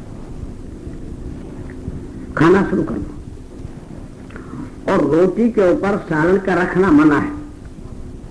اگر کوئی چیز بیچ میں حائل ہے تب تو خیر ٹھیک ہے، اگر چیز کوئی حائل نہیں ہے تو بیچ میں تو اس پر سالن نہیں رکھو، روٹی الگ لاؤ، سالن الگ لاؤ۔ تو بیچارہ روٹی لا کے دیا، اب وہ سالن لینے گیا، بڈھا آدمی تھا، گھر جرا دور تھا، سالن لے کے آیا تو روٹی کھا چکا تھا، وہ رکھ کے گیا روٹی لینے، کیا روٹی لے کے آیا تو سالن کھا گیا تھا۔ 4-5 چکر کاٹے سارے گھر کا کھا گیا. اس میزبان نے پوچھا کہ بھائی آپ کہاں جا رہے ہیں؟ تو اس نے کہا میرا ہاجمہ ٹھیک نہیں ہے تو علاج کے لیے جا رہا ہوں. تو اس نے کہا تیرا علاج ٹھیک ہو جائے تو ادھر سے مت لوٹیو, کوئی دوسرے راستے سے جائیے, سمجھا. تو اس طرح کسی کے گھر پہ کھانا کھانے کو جاؤ تو ذرا احتیاط رکھنے کی, سمجھے. پرایا مال پیٹ بھی پڑا ہے, سمجھ چلی تو بنے گا. اب کھانا کھا لینے کے بعد سب سے پہلے ہاتھ بزرگوں کے دھلائے جائیں, بعد میں نوجوانوں کے. کھانا کھانے سے پہلے نوجوانوں کے, بعد میں بزرگوں کے, اور کھانا کھا لینے کے بعد پہلے بزرگوں کے پھر نوجوانوں کے, اور پھر ہاتھ آپ توڑیے. جب کھانا کھا لیا تو ہم کو حاجت بھی ہوگی, بیت الخلا وغیرہ میں جانا پڑے گا. تو بیت الخلا میں جاتے وقت الٹا پیر پہلے اس میں ڈالے, چاہے پیشاب خانے میں جائے, چاہے حمام میں جائے, چاہے بیت الخلا میں جائے, تو پہلے الٹا پیر ڈالے اور پھر سیدھا پیر ڈالے. نکلنے میں پہلا سیدھا پیر نکالے اور پھر الٹا پیر نکالے. مسجد میں اس کے بعد عکس ہے, مسجد میں جاؤ تو پہلے سیدھا پیر ڈالو اور نکلنے میں پہلے الٹا پیر نکالو, اس کے بعد سیدھا پیر نکالو. وہاں کو نہ دیکھے, جو گلیج نکلے اس کو بھی نہ دیکھے. ہاں اگر ڈاکٹر حکیم نے کہا ہے کہ اس کو دیکھ لینا, کوئی یہ پیپ وغیرہ یا خون وغیرہ نہیں گرتا تو دیکھ لے, نہیں تو نہ دیکھے. اور قبلے کی طرف نہ منہ کرے, نہ قبلے کی طرف پیٹھ کرے. اور اتفاق سے کبھی ہو گیا ہے غلطی سے تو اسی وقت گھوم جائے. حضور سے فرمایا اگر قبلے کی عظمت کی بنا پر اگر گھوم جائے گا تو اسی وقت اللہ تعالیٰ ان کے سارے گناہوں کو معاف کر دے گا. یہاں پر میری بہنوں کو ایک خصوصی نصیحت لینے کی ضرورت ہے. اپنے چھوٹے بچوں کو پیشاب پائخانے کے لیے بٹھاتی ہیں تو ان کا احتیاط رکھیں کہ نہ ان کا قبلے کی طرف منہ ہو نہ پیٹھ. اگر ہوگا تو اس کی گنہگار میری ماں ہوگی, بچہ نہیں ہوگا. اور بچپن سے ہی اگر بچے کی عادت ڈال دو گے تو زندگی میں کبھی نہ قبلے کی طرف منہ کرے گا نہ پیٹھ کرے گا. اس کا ثواب میری ماں کو ملتا رہے گا, وہ تبلیغ کرتا رہے گا, اس کا بھی ملتا رہے گا. کچھ آدمی جو ہیں ننگے سر پیشاب پائخانے میں جانا منع ہے اور ننگے سر کھانا کھانا منع نہیں ہے. مختار کول فقہ کا یہ ہے کہ ننگے سر کھانا کھانا مکروہ نہیں. اور عموماً دیکھا گیا ہے پڑھو لکھوں کو کہ جب کوئی 2-4 مہمان اگر آ گئے اور بچہ اگر 4-5 سال کا کھانے کو بیٹھا ہے اور اس کے سر پہ ٹوپی نہیں ہے تو کیا بیٹا ٹوپی جا ٹوپی. اور یہی جب پیشاب پیخانے کو جائے گا تو ٹوپی پگڑی اتار کے پھر جائے گا. حالانکہ الٹا معاملہ ہے. بیت الخلا میں یا پیشاب خانے میں کھانا پینا منع ہے, لیکن مولوی لوگ جن کے پاس سندیں موجود ہیں وہ بھی منہ میں پان دبا کے جا کے جاتے ہیں اور بیٹھے بیٹھے بینچ چباتے رہے, بچہ کا موج کھانے کی جگہ ہے وہ, اور وہیں تھوکتے رہتے ہیں تو دیوار جو ہے وہ بھی لال گم ہو جاتی ہے, کلر کرنے کی ضرورت نہیں ہوتی, ایسے پچھڑک تھوکتے رہتے ہیں. کوئی باری گیڑی سنگا کے پھر جاتے ہیں اندر اور بیٹھے بیٹھے دم مارتے رہتے ہیں. اپنا وہ کہیں کہ بھائی یہ سب حرام ہے, بیت الخلا میں کھانا پینا حرام ہے, تو جواب کیا دیتے ہیں؟ حقانی صاحب کیا کریں, عادت پڑ گئی ہے, اگر نہیں کھاتے پیتے ہیں تو بیت الخلا نہیں اترتا. ارے بھائی صبح کو نہیں اترے گا تو دوپہر کو اترے گا, دوپہر کو نہیں اترے گا تو شام کو اترے گا, جائے گا کہاں بتائیے؟ اس کا کوئی دوسرا راستہ ہے؟ پھر سنت کے خلاف کیوں کرتے ہو؟ اگر کوئی دوسرا راستہ ہوتا تو سوچتے کہ بھائی ابھی ادھر سے ادھر چلا جائے گا, یہ تو ہے نہیں, اس کو تو نکلنا ہی ہے. بھلے گھنٹہ بعد یا 2 گھنٹے کے بعد بغیر نکلے چھٹکارا نہیں. تو یہ سب غلط کام ہے, یہ سب غلط کام ہے. استنجا جب پاک کرے پانی لے جائے تو پانی کی کوئی قید نہیں کہ اتنا پانی چاہیے یا اتنا پانی چاہیے, اس کی کوئی قید نہیں. اس لیے کہ پانی کبھی پتلا پیخانہ ہوتا ہے کبھی تگڑا ہوتا ہے. اس کے پاک ہونے کی دلیل جو ہے وہ سن لیجیے. یہ ہمارا الٹا ہاتھ جو ہے, الٹے ہاتھ کی جو یہ بیچ والی انگلی ہے جہاں سے گلیج نکلتا ہے وہاں اس کو انگلی کو گھسے اور پانی ڈالتا رہے اور گھستا رہے. جب دونوں چمڑیاں چڑچڑاہٹ بجنے لگے تو سمجھو کہ اب آپ کی جگہ پاک ہو گئی. اور لیسا پن اگر معلوم ہو رہا ہے تو ابھی پاک نہیں. लीसापन खत्म हो गया तो आपका हाथ भी पाक हो गया और आपकी जगह भी पाक हो गई, और लीसापन बाकी है तो दोनों जगह में से एक जगह भी पाक नहीं हुई। समझा? इस्तिंजा करने से पहले अपना हाथ धो ले, उसके बाद इस्तिंजा कर, ये लिखा है। जैसे गुस्ल करने से पहले वजू कर ले और वजू करने के बाद गुस्ल करे, तो इस्तिंजा में सिर्फ पहले हाथ धो ले, उसके बाद इस्तिंजा की जगह धो, और नीचे नजर रखे, आसमान की तरफ न देखे, और अपनी इजार खोले या तहमत उठावे तो बिल्कुल बैठने के करीब जावे तब उठावे, यानी खड़े खड़े सारा उठाकर फिर ना बैठे, ये गलत तरीका है। नंगा होना हर हालत में मना है। 3 जगह पर फुक़हा किराम ने इजाजत दी है। एक तो अपनी बीवी के पास आदमी नंगा हो सकता है,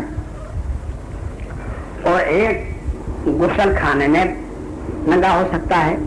तीसरा, सीने तक पानी हो, अगर सीने तक पानी है तो वो वहां बहना हो सकता है। 3 जगह पर इजाजत दी है, नहीं तो बहना होना मना है। अब पेशाब खाने के बाद ये मसला हल हो गया। अब कपड़ों का देख लो, कपड़े भी तो पहनने ही हैं, उतारने भी हैं।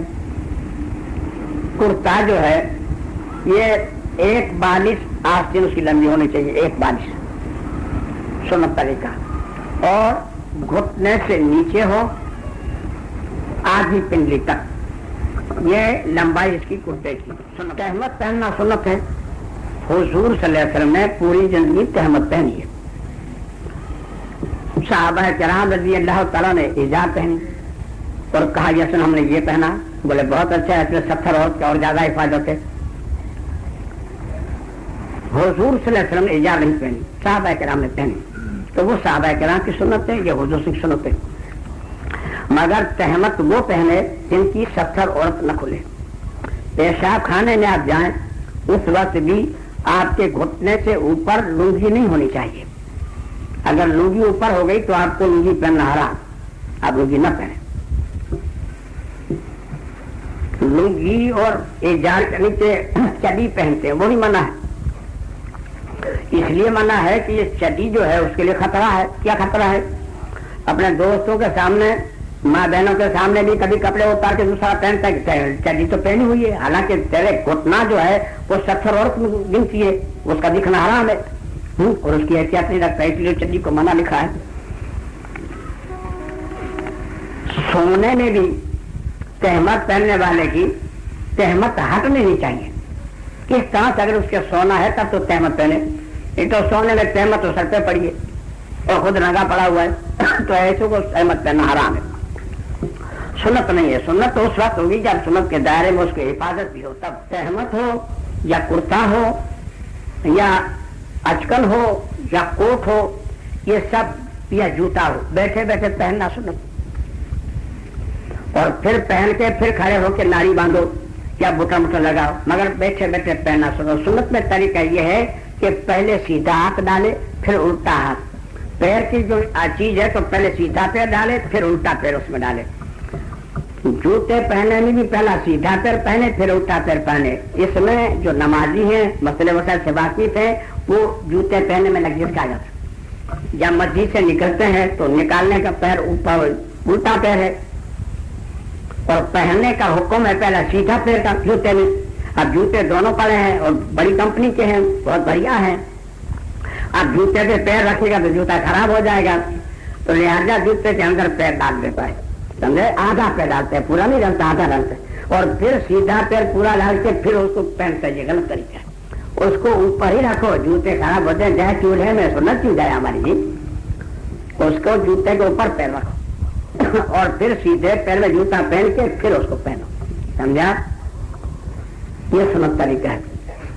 निकालने में पहले उल्टा पैर निकालो, हाथ भी उल्टा निकालो, और बाद में सीधा। निकालने में उल्टा, पहनने में सीधा, चाहे मर्द हो चाहे औरत। पगड़ी खड़े खड़े बांधना सुन्नत, और पगड़ी में या तो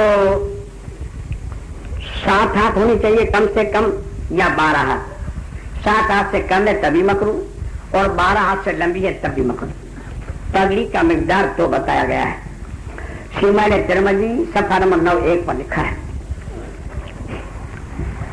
पगड़ी के नीचे टोपी का पहनना सोने पे सुहागा, और बगैर टोपी के पगड़ी का बांधना मकरू, और बगैर पगड़ी के टोपी का पहनना सुन्नत बताया।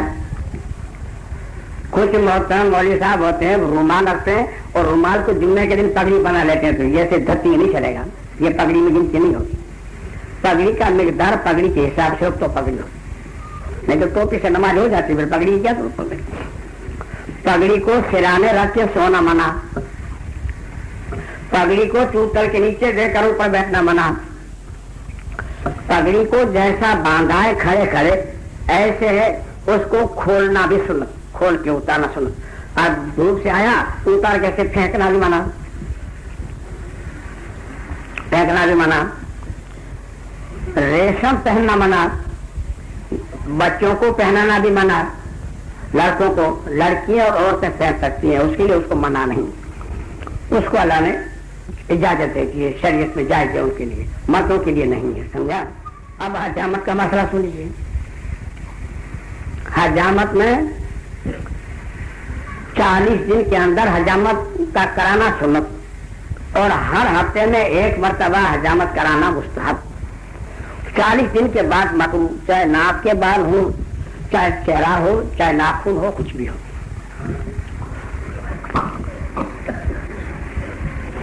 उंगलियों के नाखून जो हैं वो सुन्नत तरीका ये है कि शहादत की उंगली से नाखून काटे और ऐसे काटता हुआ छोटी उंगली तक जावे, अंगूठे को छोड़ दे, फिर उल्टे हाथ की छोटी उंगली से लेता हुआ नाखून तक आवे और फिर सीधे हाथ के नाखून अंगूठे का नाखून काटे। ये नाखून का सुन्नत तरीका।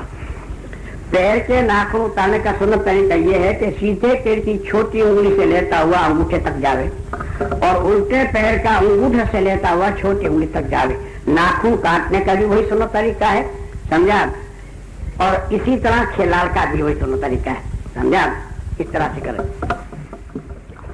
सर के बाल जो है वो रखाना कंधे तक सुन्नत, ये हुजूर सुन्नत, और बिल्कुल सफाया कर देना ये साहबा किराम की सुन्नत। हजरत अली रज़ी अल्लाह तआला ने अपने सर से दुश्मनी कर ली थी, कहा या रसूल अल्लाह मैंने तो अपने सर से दुश्मनी कर लिया, गुस्ल की आदत ज्यादा थी, तो बोला अच्छा किया, ये या तो सफाया कर दो या तो गर्दन तक गहरी बाल रखो, लेकिन हमको तो दिलीप कर ज्यादा पसंद है। कौन समझा रहे हो? हाँ, दिलीप कर ज्यादा पसंद। और सर में बीच में से मांग का निकालना सुन्नत, चाहे मर्द हो चाहे औरत, दोनों को। लेकिन मर्द औरत देखते हैं दोनों टेढ़ी मांग निकालते हैं ताकि पता चले कुछ है। आप सुन्नत हाथ से छूट रही है, बताइए। बीच में से मांग का डालना सुन्नत, तेल का डालना सुन्नत, उसका सुन्नत तरीका सीख लो। इस उल्टे हाथ की हथेली में तेल ले और शहादत की उंगली उसमें डुबो दे, डुबोकर सीधी तरफ लगा ले, फिर डुबोकर उल्टी तरफ लगा ले, उसके बाद दोनों हथेलियां मल के अब जिस तरह चाहे तेल लगावे। ये सुन्नत तरीका तेल लगाना। कंघी करने में पहले सीधी तरफ से करे फिर उल्टी तरफ से करे, पहले सीधी तरफ करे फिर उल्टी तरफ करे। इसी तरह दाढ़ी जो है वो 4 उंगल रखना सुन्नत है कम से कम। उसको तराश फराश कराना क्या मुंडाना दोनों हराम है। दूसरे मुख्तार और दूसरा तर्जुमा घर चलाता है जिल्द 4 सफ़ा नंबर 235 बाबुल खतर के बारे में लिखा है कि गुनाह के कामों में मखलूक की इताअत हराम है, इस वास्ते एक नाई पर दूसरे मुसलमान की दाढ़ी का काटना हराम है। दाढ़ी का काटना हराम है। मूछे जो है अगर ये मूछों के सिरे रखना चाहे तो रख सकता है, मना नहीं हो, लेकिन ये लबे जो है ये कटा दे, ये ना रखे। और जिसने लबे नहीं कटाई है ऐसी है तो हदीस में है कि हुजूर से फरमाया कि जब हशर के मैदान में अल्लाह सजदे का हुक्म देगा तो जिन्होंने सजदा किए हैं वो तो सजदे में गिर जाएंगे, लेकिन मूछ वाला जो है उनके सजदे करेगा तो वो मूछे तीर की तरह जब जाएगी, उसको सजदा नहीं करना चाहिए। मुदवा देना भी उलमा किराम ने जायज लिखा है, लेकिन मेरे नजदीक कतरवाना ज्यादा मुनासिब है, क्योंकि हदीस में है कि मूछे कतरवा और दाढ़ियों को छोड़, तो मुंडाने से कतरने का ज्यादा अफजलियत रखती है, समझा। सुरमा लगाना सुन्नत है कान में, आंखों में, तो ये 3 सिलाई सीधी आंख में डाल ले, फिर 3 सिलाई उल्टे कपड़ों में, देहातों में जुएं पड़ जाती है, जुएं, सर में भी जू पड़ जाती है, तो उस जू को मार डालने का हुक्म है, मार डालने का, उसको फेंकने का हुक्म नहीं है। आप तुमने इतनी जान को फेंक दिया, वो क्या खाएगी, किधर खाएगी, कब मरेगी, ये फेंकने का हुक्म नहीं है, उसको मार डालने का हुक्म है। सर्दी के मौसम में आग जलाकर औरतें मर्द हाथ बहुत सेकते रहते हैं, देहात में बातें करते रहते हैं, और खुजोलने में कभी उसको जू हाथ में आ गई, और देहात में तो बड़ी बड़ी जुएं होती हैं, हाथ में आ गई तो ऐसा करके पता न चले, इस तरह से उसे आग में डाल देंगे ताकि पता न चले, समझे, ये जू थी। ये मकरू है। क्यों मकरू है? कि उस जू में मुसलमान का खून है, और मुसलमान के खून पे आग हराम है, फिर तुम उसको आग में क्यों डाल रहे हो, हैं? फिर तुम उसको आग में क्यों डाल, अपने खून को आग में क्यों डाल रहे हो? जब अल्लाह ने हराम करार दे दिया आग को, फिर अपने हाथ से क्यों डाल रहे हो? मसला तो मालूम होता नहीं है, इसमें वो गड़बड़ कर जाते। तो अब जेवर की बात सुन लो। औरतों के नाक कान छेदाना सुन्नत, मर्दों को छेदाना हराम। औरतों को पहनना भी सुन्नत, मर्दों को पहनना हराम। कोई पीर के नाम की बालियां वगैरह पहनते हैं तो वो हराम है, वो शिर्क है, जिसका बयान चला के आ रहा है। औरतों को सोना चांदी चाहे जितना पहना कोई मना नहीं है, लेकिन बजने वाला जेवर औरत को पहनना मना है। जो चले तो बजन चमक चमक चमक, तो ये मना है। बजने वाला जेवर पहनती है औरत, उसके साथ एक शैतान हो लेता है। औरतों को हाथों में मेहंदी लगाना सुन्नत, मर्दों को हाथों में मेहंदी लगाना मना, चाहे शादी हो या कुछ भी हो। ये जो लाली लगाती है औरतें, नाखूनों पर निकला है पाउडर जैसा, वो हराम है। इसलिए कि जब तक उसको उखाड़ा नहीं जाएगा गुसल नहीं उतरेगा, मिट्टी है और मिट्टी चपकती है, इसलिए उसको लाली वगैरह न लगाए। उसको अगर शौक है तो मेहंदी लगा, मेहंदी उसको इजाजत है, ये ना लगा, गलत है। तांबा पीतल औरत को मर्द को दोनों को पहनना हराम है, लोहा भी पहनना हराम है। आज हमारे नौजवान में कुछ आदतें पड़ गई, दूसरी कौमों के देखते देखते अपने भी लोहा का कड़ा स्टील का पहन लेते हैं, हालांकि हराम है। और किसी बुजुर्ग के नाम का पहना है तो शिर्क है। मर्द को अगर पहनना है तो चांदी की एक अंगूठी उनके लिए जायज है। तावीज वगैरह जो बनाकर मौलवी देते हैं और कहते हैं जिसको तांबे की डोरी बना लियो या पीतल की, और हराम है। जब तांबा पीतल बाजाते खुद हराम है तो उसमें तावीज को डलवा के क्यों पहनवा रहे हैं? अगर चांदी में कह रहा है तो मर्द तभी उनके लिए मना है। अगर तावीज वगैरह किसी को बांधना हो तो मोम जामे में करके बांधे, मोम जामे में करके, समझा? ये डोडियां वगैरह में इस्तेमाल न करें। तो खुद ही मसले से वाकिफ नहीं है, उसके तावीज क्या पावर करेगा? मर्द को सिर्फ एक अंगूठी पहनना वो सुन्नत नहीं है, बल्कि पहने तो उसको मना नहीं है। और आज अमूमन सुन्नत समझ कर अंगूठी पहने मकरूह है, सुन्नत है ही नहीं। हुजूर सल्लल्लाहु अलैहि वसल्लम ने अंगूठी उस वक्त बनाई कि जब आपको ये कहा गया कि दूसरे मुल्क वाले बगैर मोहर के आपके खुद को कबूल नहीं करेंगे, तब हुजूर से अंगूठी बनाई। उसमें 3 सतरें थी, मोहम्मद रसूलुल्लाह।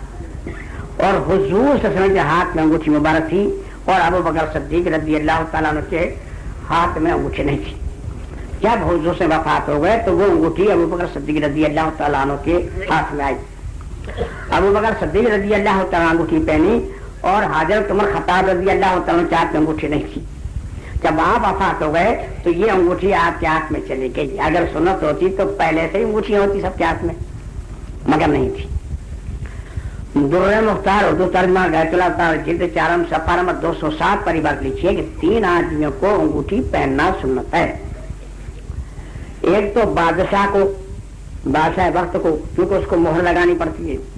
एक मुफ्ती को, समझा, उनको फतवे देने पड़ते हैं। तीसरा वक़्फ़ माल का जो मुतवल्ली है उसको। इन 3 के अलावा दूसरों को अंगूठी पहनना जायज है, मना नहीं, मगर सुन्नत नहीं है। और उसमें कोई नगीना ना हो, नगीना ना हो। और अगर नगीना है तो उसे कोई उम्मीद ना हो कि ये बाद आदमी अंगूठी में नगीना ये कहर बाहरी के ढील में सब इसमें ये कमाल इसमें ये कमाल इसमें ये कमाल समझ के पहनते हैं। तो जब 18 वजन का पत्थर आपका कमाल रखता है तो फिर 20 मन के पत्थर पूजने वाले को काफिर कहने का क्या आसरा आपको बताइए। जब इतना पत्थर पावरफुल है तो 20 मन का पत्थर कुछ भी पावरफुल नहीं होता। तो ये शिर्क है। और नगीना में कोई उम्मीद नहीं है तो एक नगीना हो, 2-3 ना हो, एक नगीना हो। और अंगूठी पहनना सुन्नत नहीं, लेकिन पहनना मना नहीं, लेकिन जब पहन लिया तो उसका मुंह जो है अंगूठी का हथेली की जानब रखना सुन्नत मर्द को है। और आप किसी भी मौलवी को, सूफी को, पीर को, मुजावर को, फकीर को देख लेना, उसका नगीना इधर होगा, ये सुन्नत के खिलाफ। शैतान सबसे ये फर्क देता है, सुन्नत बता के अमल कराता है और मकरूह पे अमल कराता है, ये उसका कमाल है। अगर इधर उसका मुंह रखता है तो उसका शो ही माना जाता है बेचारे का। शो तो पर्वत चाहिए ना, कुछ पता चले कुछ है, समझे, दिखे कुछ। औरतें अंगूठी पहनेगी तो उसका मुंह हथेली के पीछे रहेगा, हथेली के पीछे रहे। क्यों कि औरत जीनत के लिए पहनती है, मर्द सुन्नत के लिए पहनता है।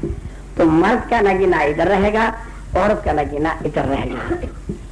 और तो काहे किराम ने मर्द के लिए अंगूठी का तर्क अफजल लिखा है, तर्क अफजल लिखा है। क्यों? अगर गुस्ल किया और गुस्ल में अगर उधर पानी नहीं उतरा तो उसका गुस्ल नहीं उतरेगा। वजू करने में अगर एक बाल भी खुश रह गया वहां पर तो वजू नहीं होगा। इसलिए तर्क अफजल लिखा है अंगूठी का। अंगूठी का तर्क जो है वो अफजल लिखा है। और अगर पहने तो सीधे हाथ में पहने, उल्टे हाथ में न पहने। उल्टे हाथ में पहना ये शिया साहबों का तरीका है, हमारा सीधे हाथ में पहने। ये शिमाल तिरमजी सफा नंबर 80 पर लिखा। अब इंसान को ख्वाब भी आता है, ख्वाब भी आते हैं, सोना भी है हमको। तो सोने का तरीका जो है वो सीधा हाथ हमारा, ये हमारा जो रुखसार है ना, इसके नीचे रखे और सीधी करवट पर सोए और अल्लाह का कुछ जिक्र करे, अल्लाह का जिक्र करे और तस्बीह फातिहा वगैरह पढ़े और पढ़ के फिर सो जाए। फिर चाहे करवट बदल दे और सीधी करवट पे सोए। अगर फिर बात करने का कुछ मौका आ गया, बात करनी पड़ी, तो फिर दोबारा पढ़ के सोए, ताकि उसका वो भी एक नकली मौत है, खुदा जाने आँख खुलती नहीं खुलती तो अल्लाह के जिक्र पर हमारा खात्मा बिल्खैर हो जाएगा। समझा? कोई हादसा आ गया, ऐसे भी होता है, आदमी सोया और सो मर गया। और अगर कोई ख्वाब आवे तो ख्वाब के 3 तरीके हैं, ख्वाब जिस्मानी, ख्वाब शैतानी, ख्वाब रहमानी। 3 किस्म के ख्वाब हैं। ख्वाब जिस्मानी वो है जो हम रात दिन काम कर रहे हैं, वही हमको ख्वाब आवे, तो वो ख्वाब जिस्मानी है, इसके लिए कोई बात नहीं। समझा? और ख्वाब शैतानी जिसमें हम डर जावे, जब हमारी आंख खुले तो दिल धड़क धड़क धड़क धड़क धड़क धड़क हो रहा। अगर ऐसा ख्वाब आ गया तो आऊज़ु बिल्लाहि मिनश शैतानिर रजीम पढ़ें और फिर बिस्मिल्लाहिर रहमानिर रहीम पढ़ें। और ये उल्टा हाथ है ना, उसकी तरफ 3 मरतबा थू थू थू करके और करवट बदल के सो जाए। अगर सीधी करवट पर, उल्टी करवट पर सो, उल्टी पर सीधी पर। हुजूर से फरमाया ख्वाब तुम्हें कोई भी नुकसान नहीं देगा। अगर किसी पराए घर पे सोए हैं तो थूक का निकालना नहीं है, खाली थू थू करने का, फिर किसी के मकान खराब ना करवाओ। थूकने का सुन्नत तरीका सुन लीजिए। हाँ, थू ये सामने थूकना मना है, सीधी तरफ थूकना मना है, पीछे मुड़ के थूकना मना है, किबले की तरफ मुंह करके थूकना मना है, तो उल्टे हाथ की तरफ थूकने का हुक्म है। अब इत्तेफाक से उल्टे हाथ की तरफ किबला पड़ रहा है तो हम रास्ते में जा रहे हैं और थूकने का इरादा हुआ, किबला इधर पड़ रहा है तो ऐसे नीचे मुंह करके नीचे थूके, नीचे थूके। किबले की तरफ अगर इरादा तक थूकेगा तो हुजूर से फरमाया कि ये थूक उसकी आंखों पे लगाई जाएगी और कयामत पे उसको अंधा उठाया जाए। इसलिए किबले की आप खास एहतियात रखें थूकने में। एक ख्वाब रहमानी है, रहमानी ख्वाब इसको कहते हैं, ऐसा ख्वाब आवे कि दिल बाग बाग हो जाए। तो हुजूर से फरमाया कि अच्छा ख्वाब जो है وہ نبوت کی 46ویں حصے کا ثواب رکھتا ہے، نبوت کا.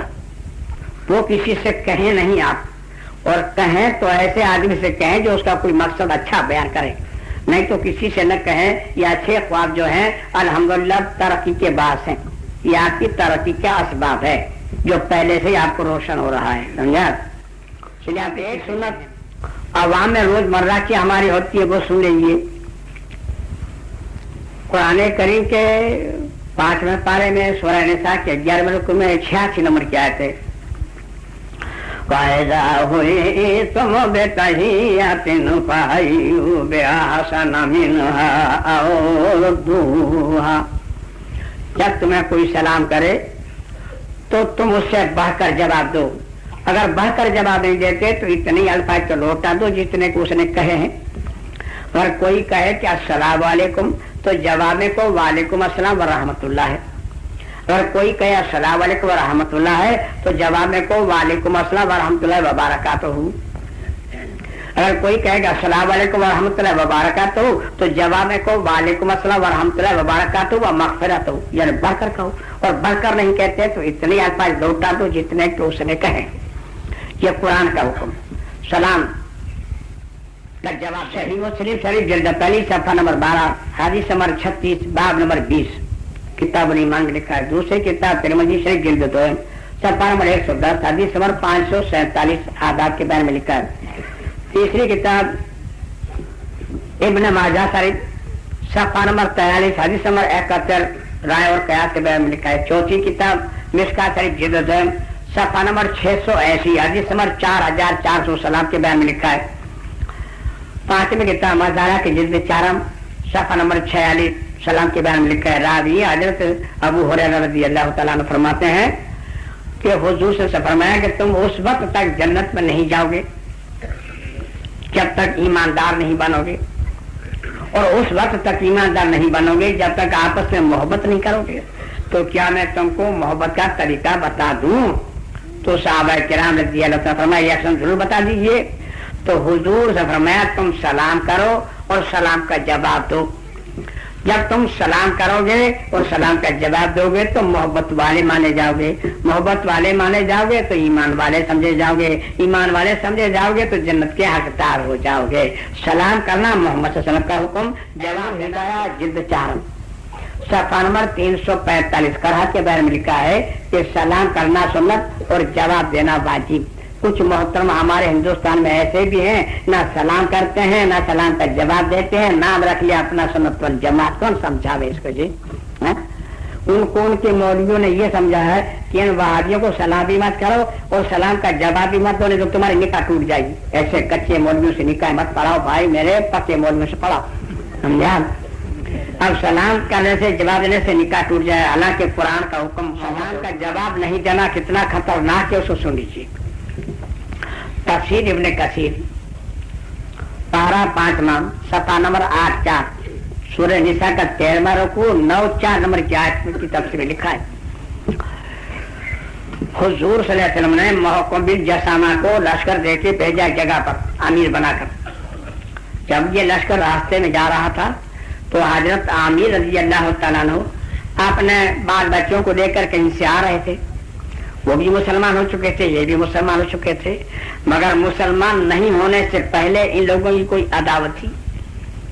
تو موقبل جسامہ کو احساس ہوا کہ آج بدلہ لینے کا اچھا موقع ہے، یہ اچھا موقع ہے. تو انہوں نے جب قریب آئے تو کہا السلام علیکم. موقبل جسامہ نے جواب نہیں دیا، لپک کر نیزہ مار کے شہید کر دیا. فوج والوں نے سنا تھا کہ سلام کیا اس نے، خیر تو وہ شہید ہو گئے. یہ لشکر روتے ہوئے حضور سے پاس آئے کہ میرے لیے دعائے مغفرت کرتے ہیں. تو حضور سے فرمایا اے محکوم بن جسامہ، تو نے سلام کا جواب نہیں دیا اور اس کو قتل کر دیا. تم میرے پاس سے اٹھ جا، خدا کی قسم تجھے خدا نہیں بخشے گا. وہ روتے ہوئے گھر گئے. 1 ہفتہ نہیں ہوا تک مر گئے. 1 ہفتے مر گئے. لوگ جب اس کو دفن کرنے کے لیے گئے اور قبر میں دفن کر کے جب لوٹتے ہیں تو اس کی لاش جو تھی اس کو زمین نے اٹھا کے باہر پھینک دی. پھر لوگ اس کو ایک گڈھے میں ڈالے اور اوپر پتھر ڈال کے چلے آئے اور آ کر کہا یا وسلم ایسا کیسا ہوا؟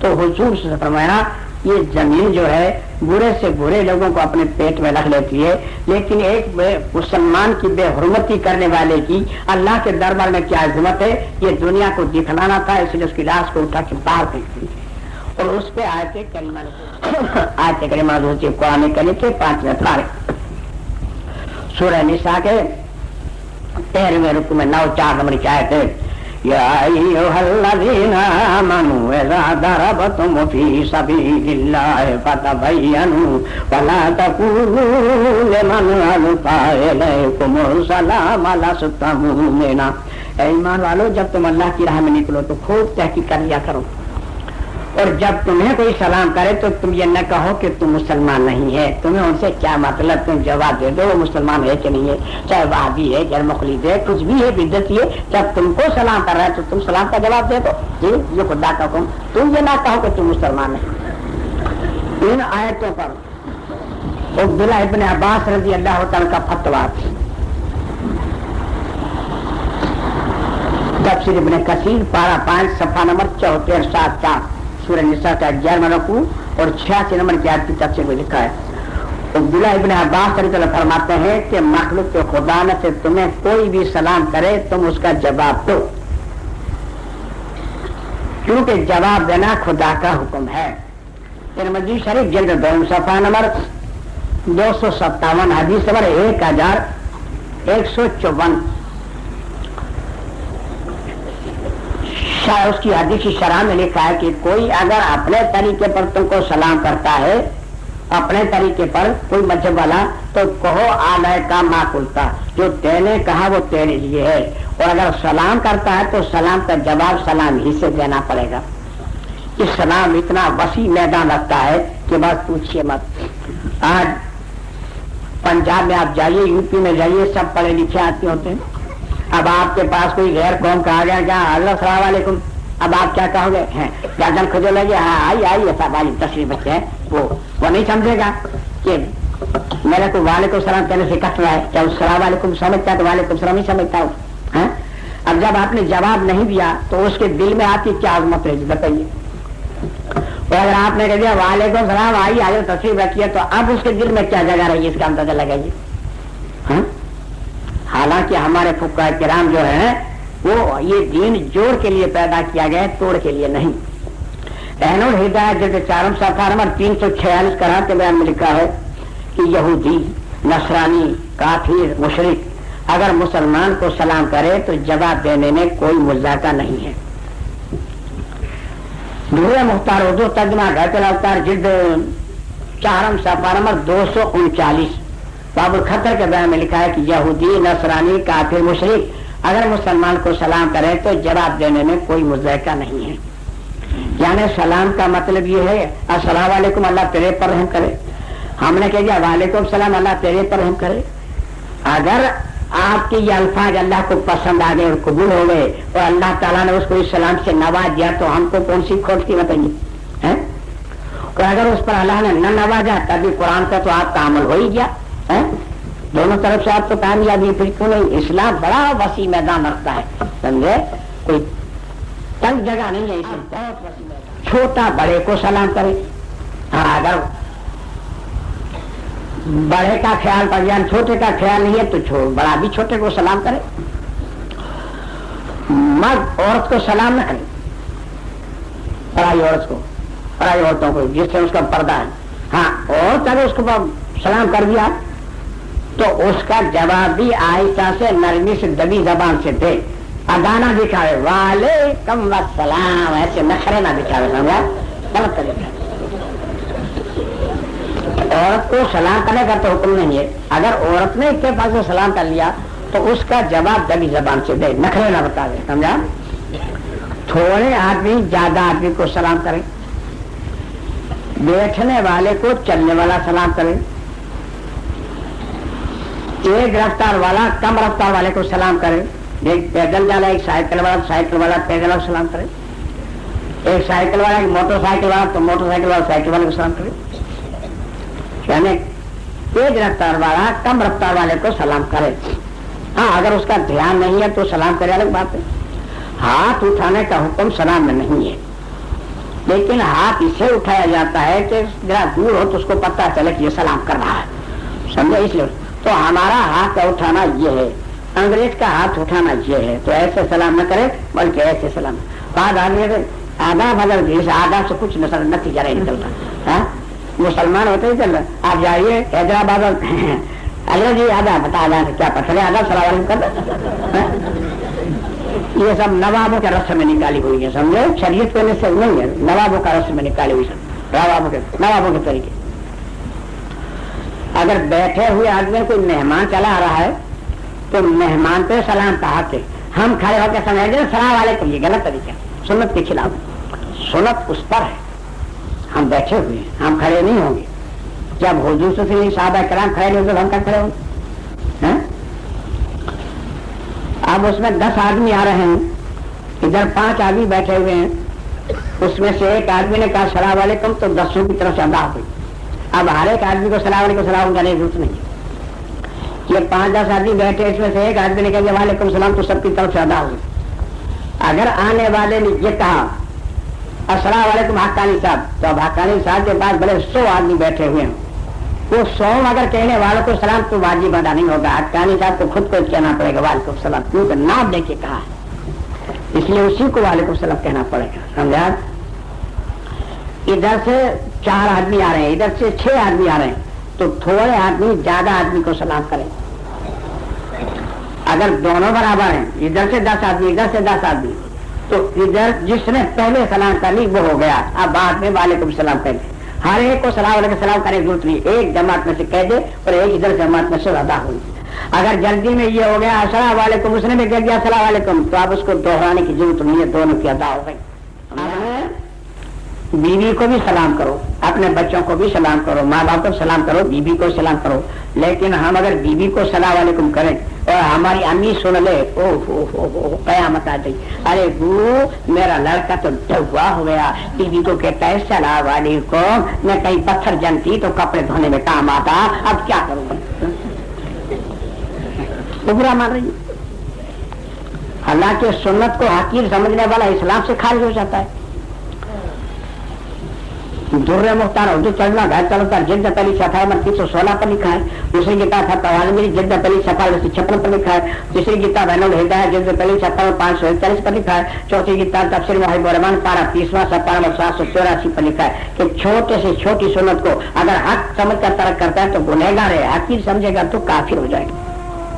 और हकीर समझ रही मालूम बेचारे को मसला याद नहीं समझा। एक आदमी बहुत घूमने वाला था, समझे, किसी को सलाम ही नहीं करता था, सलाम ही नहीं करता था।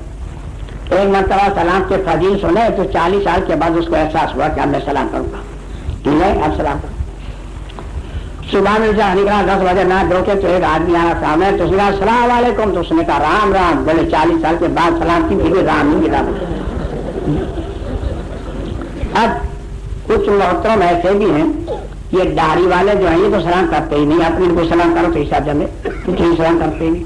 असल में भाई पता तो चले, कुछ जानता पहचान तो यही मुसलमान है तो सलाम करे हैं। अब सलाम राम लिख ले तो क्या करें फिर बताइए, फिर क्या करें हम लोग हैं? तो कुछ लिबास में डाल पता चलता नहीं, पता शक्ल से ही चलता है। और इसकी सख्ती कुरान में मौजूद है। कुरान करीम के 4 पारे में सूरह आल इमरान के 11वें रुकू में 102 नंबर की आयत है, या अय्युहल्लज़ीना आमनू तक़ुल्लाहा तुक़ातिही व ला तमूतुन्ना इल्ला व अंतुम मुस्लिमून। ऐ ईमान वालो अल्लाह से डरो और जब मरो, जहां मरो, जिधर मरो, मुसलमान हो के मरो। ये कुरान कह रहा है, कैसे मुसलमान हो के मरे? यानी खुदा ना खास्ता कहीं एक्सीडेंट हो गया, कोई हादसा हो गया, मर गए, तो हमारी शक्ल देखने वाला शक्ल देख के कह दे साहब ये मुसलमान की लाश है, इसको अलग कीजिए हैं। आपकी जान खोल के आता खतना ना देखना पड़ेगा, देखे खतना देखने कटा हुआ है कि नहीं, ऐसे ना मरो। मरो तो मुसलमान हो के मरो, जहां मरो, जिधर मरो, जिस वक्त मरो। ये कुरान का फतवा है। फिर भी मोहतरम दाढ़ी रखते तब क्या करें बताइए? कुरान का फतवा। 3 आदमी ऐसे हैं जिसको सलाम का जवाब देना वाजिब नहीं, लेकिन अगर दे दिया तो मना भी नहीं, दे दिया तो मना भी नहीं। वो ये हैं, ایک تو یہ भीख मांगने वाले फकीर जो होते हैं ना, उनकी सलाम का जवाब वाजिब नहीं। क्यों नहीं? उनका कोई मजहब भी नहीं। उनको पता चले कि यहाँ सब मोबाइल रहते हैं तो कहेंगे है कोई अल्लाह के नाम का देने वाला, है कोई अल्लाह को चाहने वाला। अगर उसको पता चले या बड़े पीर साहब रहमतुल्लाह बड़ी 11 में होती है तो है कोई गोश्त पाक का चाहने वाला, है कोई गोश्त पाक के नाम के देने वाला। उसको पता चले यहाँ सब शिया साहबा रहते हैं तो है कोई इमाम हुसैन का प्यारा, है कोई अली का नाम का चाहने वाला, है उसका कोई मजहब भी नहीं। वो तो जैसा रुख देखता है चलता है। तो उनकी सलाम का जवाब वाजिब नहीं, दे दिया तो मना भी नहीं। एक तो काजी जो है, काजी पर मुजरिम की सलाम का जवाब वाजिब नहीं। अगर काजी दे दे तो अलग बात है, लेकिन मुजरिम की सलाम का जवाब उस पर वाजिब नहीं। दूसरा, जो उस्ताद बच्चों को पढ़ाते हैं उन बच्चों की सलाम का जवाब उस्ताद पे वाजिब नहीं, क्योंकि एक एक मौलवी 30, 40, 50, 50 बच्चे पढ़ाते हैं और यहाँ मौलवी साहब उनको छुट्टी देते हैं, जाओ छुट्टी, तो एक एक बच्चा 10-10 मरतबा कहता है मौलवी साहब सलाम वालेकुम, तुमसे जान बची सलाम वालेकुम, जान से नजात मिली सलाम वालेकुम, मौलवी साहब सलाम वालेकुम, एक एक बच्चा 10 मरतबा कहता है। समझा? इन बच्चे पढ़ाने में अब उनके ऊपर तो हजारों सलामें चल गई। अब अक्सर से मगरिब तक तस्वीर लेकर बैठे वालेकुम सलाम वालेकुम सलाम वालेकुम का भी शब्द है इसका। इसलिए बच्चों की सलाम का जवाब उस्ताद पे वाजिब नहीं। एक तरीका जमात वालों को चाहिए कि उसको वो इजाद करें और उसकी इंतजाम करें। एक 5-6 साल के बच्चे को ये बड़ा मौलवी इतनी बड़ी दाढ़ी उसके सामने जाके बिठाओ तो देखेगा कि यही पुलिस तैयार निकालने वाला, दूसरा को यही नहीं है, नहीं मेरे को मार डालेगा। डरे नहीं बेचारा बच्चा, ईमानदारी से बताए 5-6 साल का बच्चा, ये मौलवी साहब बड़ा बड़ा लिखा आँख में निकलता है। तो उन आलिमों को चाहिए कि कुछ चॉकलेटें बोकलेटें लेकर रखा करें और हफ्ते में एक मरतबा सब बच्चों को देते हैं, तो उन बच्चों का प्यार इतना बढ़ जाएगा कि बाप की जगह पर समझेंगे, फिर डरेंगे नहीं। जो बच्चा नहीं आता होगा ना उनको भी ले आएंगे, चल भाई चॉकलेट पी के चल चल, मौलवी साहब चॉकलेट कहते हैं चल, है जो नहीं आता होगा उनको भी ले आएंगे। लेकिन मौलवी साहबों की तनख्वाहें इतनी है कि बेचारा उनका पेट नहीं पला, चॉकलेट कहाँ से लगा। ये जमात वालों को चाहिए, जमात वालों को चाहिए ऐसा इस्तेमाल करें। कभी चॉकलेट तकसीम कर दिया करें, कभी मिठाई तकसीम कर दिया करें, कभी कुछ न कुछ तकसीम कर दिया करें, तो उससे बच्चों का दिल बढ़ेगा और मौलवी साहब के हाथों से तकसीम करवाएं, आप ना तकसीम करें, ताकि उनके दिल जुड़ जाएगा, डरेंगे नहीं बच्चे और पढ़ने का शौक होगा। ये जमात को चाहिए भाई मेरे। तो ये जितनी अल्लाह ने हमको याद दिलाई इतनी सुन्नतें आपके सामने बयान कर दी, समझे। और कल इंशाल्लाह वल जमात का फैसला होगा। ये सुन्नत है और वल जमात कल बताएंगे। ये सुन्नत वल जमात ही जन्नत में जाने वाली है। उन्होंने फरमाया कि सुन्नत वल जमात एक ही फिरका जन्नत में जाएगा, तो सब अपने आप को सुन्नत वल जमात कहते हैं, अपने आप को जहन्नुम वल जमात को मेरा बाप कहेगा है। कोई जहन्नुम वल जमात नहीं कहता, सभी सुन्नत वल जमात कहते हैं। मगर सुन्नत वल जमात में सही फिरका कौन सा है वो इंशाल्लाह कल पानी का पानी और दूध का दूध कर। कल कहाँ कर दो, कल कहाँ बड़ी मस्जिद के करीब है, मेरा मौलाना करी साहब बात फरमाएंगे, आप तुम्हारे जल्दी से आने की कोशिश फरमा। कल सुन्नत वल जमात का बयान है और परसों सुन्नत वल जमात का फैसला कर देंगे फिर समझा, ताकि बिल्कुल साफ मैदान हो जाए। हमारे पास किताबें हैं अल्हम्दुलिल्लाह। हिंदी किताब जो है उसमें पूरी हमारी जिंदगी की तकरीरें मौजूद हैं, 50 रुपये उसका दिया है।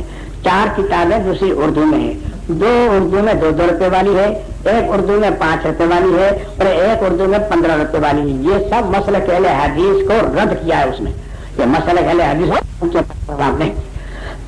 अल्हम्दुलिल्लाह बिल आलमीन वाक़िल मुत्तक़ीन अस्सलातु वस्सलामु अला करीम मोहम्मद व अला आलिहि व सहबिहि अजमईन इन्नल्लाह व मलाइकतहु युसल्लूना अलन नबी या अय्युहल्लज़ीना आमनू सल्लु अलैहि व सल्लिमू तस्लीमा अल्लाहुम्मा सल्लि अला सय्यिदिना मुहम्मदिन व अला आलि सय्यिदिना मुहम्मदिन व बारिक वसल्लिम। ऐ अल्लाह तेरी रहम करम से, ऐ अल्लाह हमको रियाकारी से बचा, हमको गुलूम से बचा, हमको हसद से बचा, हमको कीना से बचा, हमको नाइतफाकी से बचा, ऐ अल्लाह हमको जहन्नम के अज़ाब से बचा, हमको हशर के अज़ाब से बचा, हमको कब्र के अज़ाब से बचा, हमको मौत के अज़ाब से बचा, हमको दुनिया के तरफ से बचा, हमको शैतान के मखौफ से बचा, हमको شرار کی عادت سے بچا، اے اللہ ہم کو کفر سے بچا، ہم کو شرک سے بچا، ہم کو بدعت سے بچا، ہم کو جہالت اور گمراہی سے بچا، اے اللہ ہم بھلے ہیں برے ہیں مگر سب تیرے بندے ہیں، تیرے محبوب سے امتی ہیں، اے اللہ ہمارے خطا کو درگزر فرما، ہمارے صغیر کبیر گناہ کو معاف فرما، اے اللہ جو غریب ہیں کو امیر بنا، جو امیر ہیں کو غنی بنا، جو غنی ہیں کو سخی بنا، جو سخیوں کو پرہیزگار متقی بنا، اے اللہ جو روزی سے محروم ہیں کو رحمت خزینہ عطا فرما، جو بیمار کو شفا عطا فرما، جو وطن کو وطن پہنچا، جو بے اولاد کو نہیں صلی علیہ اولاد عطا فرما، نفر اولاد کو فرما بدل بنا، جعلی ماں باپ پر حضور بنا، اے اللہ میری بہنوں کو نماز کی توفیق عطا فرما، میری بہنوں کو پردے کی توفیق عطا فرما، میری بہنوں کو دین سمجھ عطا فرما، اے اللہ میری بہنیں عدالت سے پڑا جائیں گی تو لاکھوں مسلمانوں کی اصلاح ہو جائے گی، اے اللہ جو ہمارے چھٹیوں کی مغفرت فرما، جن ذہن کی ایمان کی سلامتی عطا فرما، ہمارے بڑے بڑوں کو دین کے رہنما بنا، نوجوان قبل کے دن کی پہلوانی عطا فرما، چھوٹے معصوم بچوں کو دین کے ستارے بنا، اے اللہ آنے والوں کی محنت قبول فرما، جانے والوں کی محنت قبول فرما، وقت میں بڑھ جانے والوں کی محنت قبول فرما، اے اللہ جنہوں نے جان مال تن دم سے محنت کی ہو ان کی محنت کبھی قبول فرما، اے اللہ جنہوں نے دعا کے لیے کہا ان کی دعا قبول فرما، اے اللہ جنہوں نے نہیں کہا ان کی بھی دعا قبول فرما، اے اللہ مانگنا ہمارا کام ہے، اے میرے مولا قبول فرمانا تیرا کام ہے، اے اللہ ہماری چھوٹی دعا کو چھوٹی محنت کو دنیا کی امن اور آخرت کی نجات کا سبب بنا، ان اللہ ملائکۃ یصلون علی النبی یا ایھا الذین آمنوا صلوا علیہ وسلموا تسلیما، اللهم صل علی سیدنا محمد وعلی آل سیدنا محمد وبارک وسلم علی اور یا لا خوف علیہم ولا هم يحزنون، سبحان ربک رب العزۃ عما یصفون وسلام علی المرسلین والحمد للہ رب العالمین۔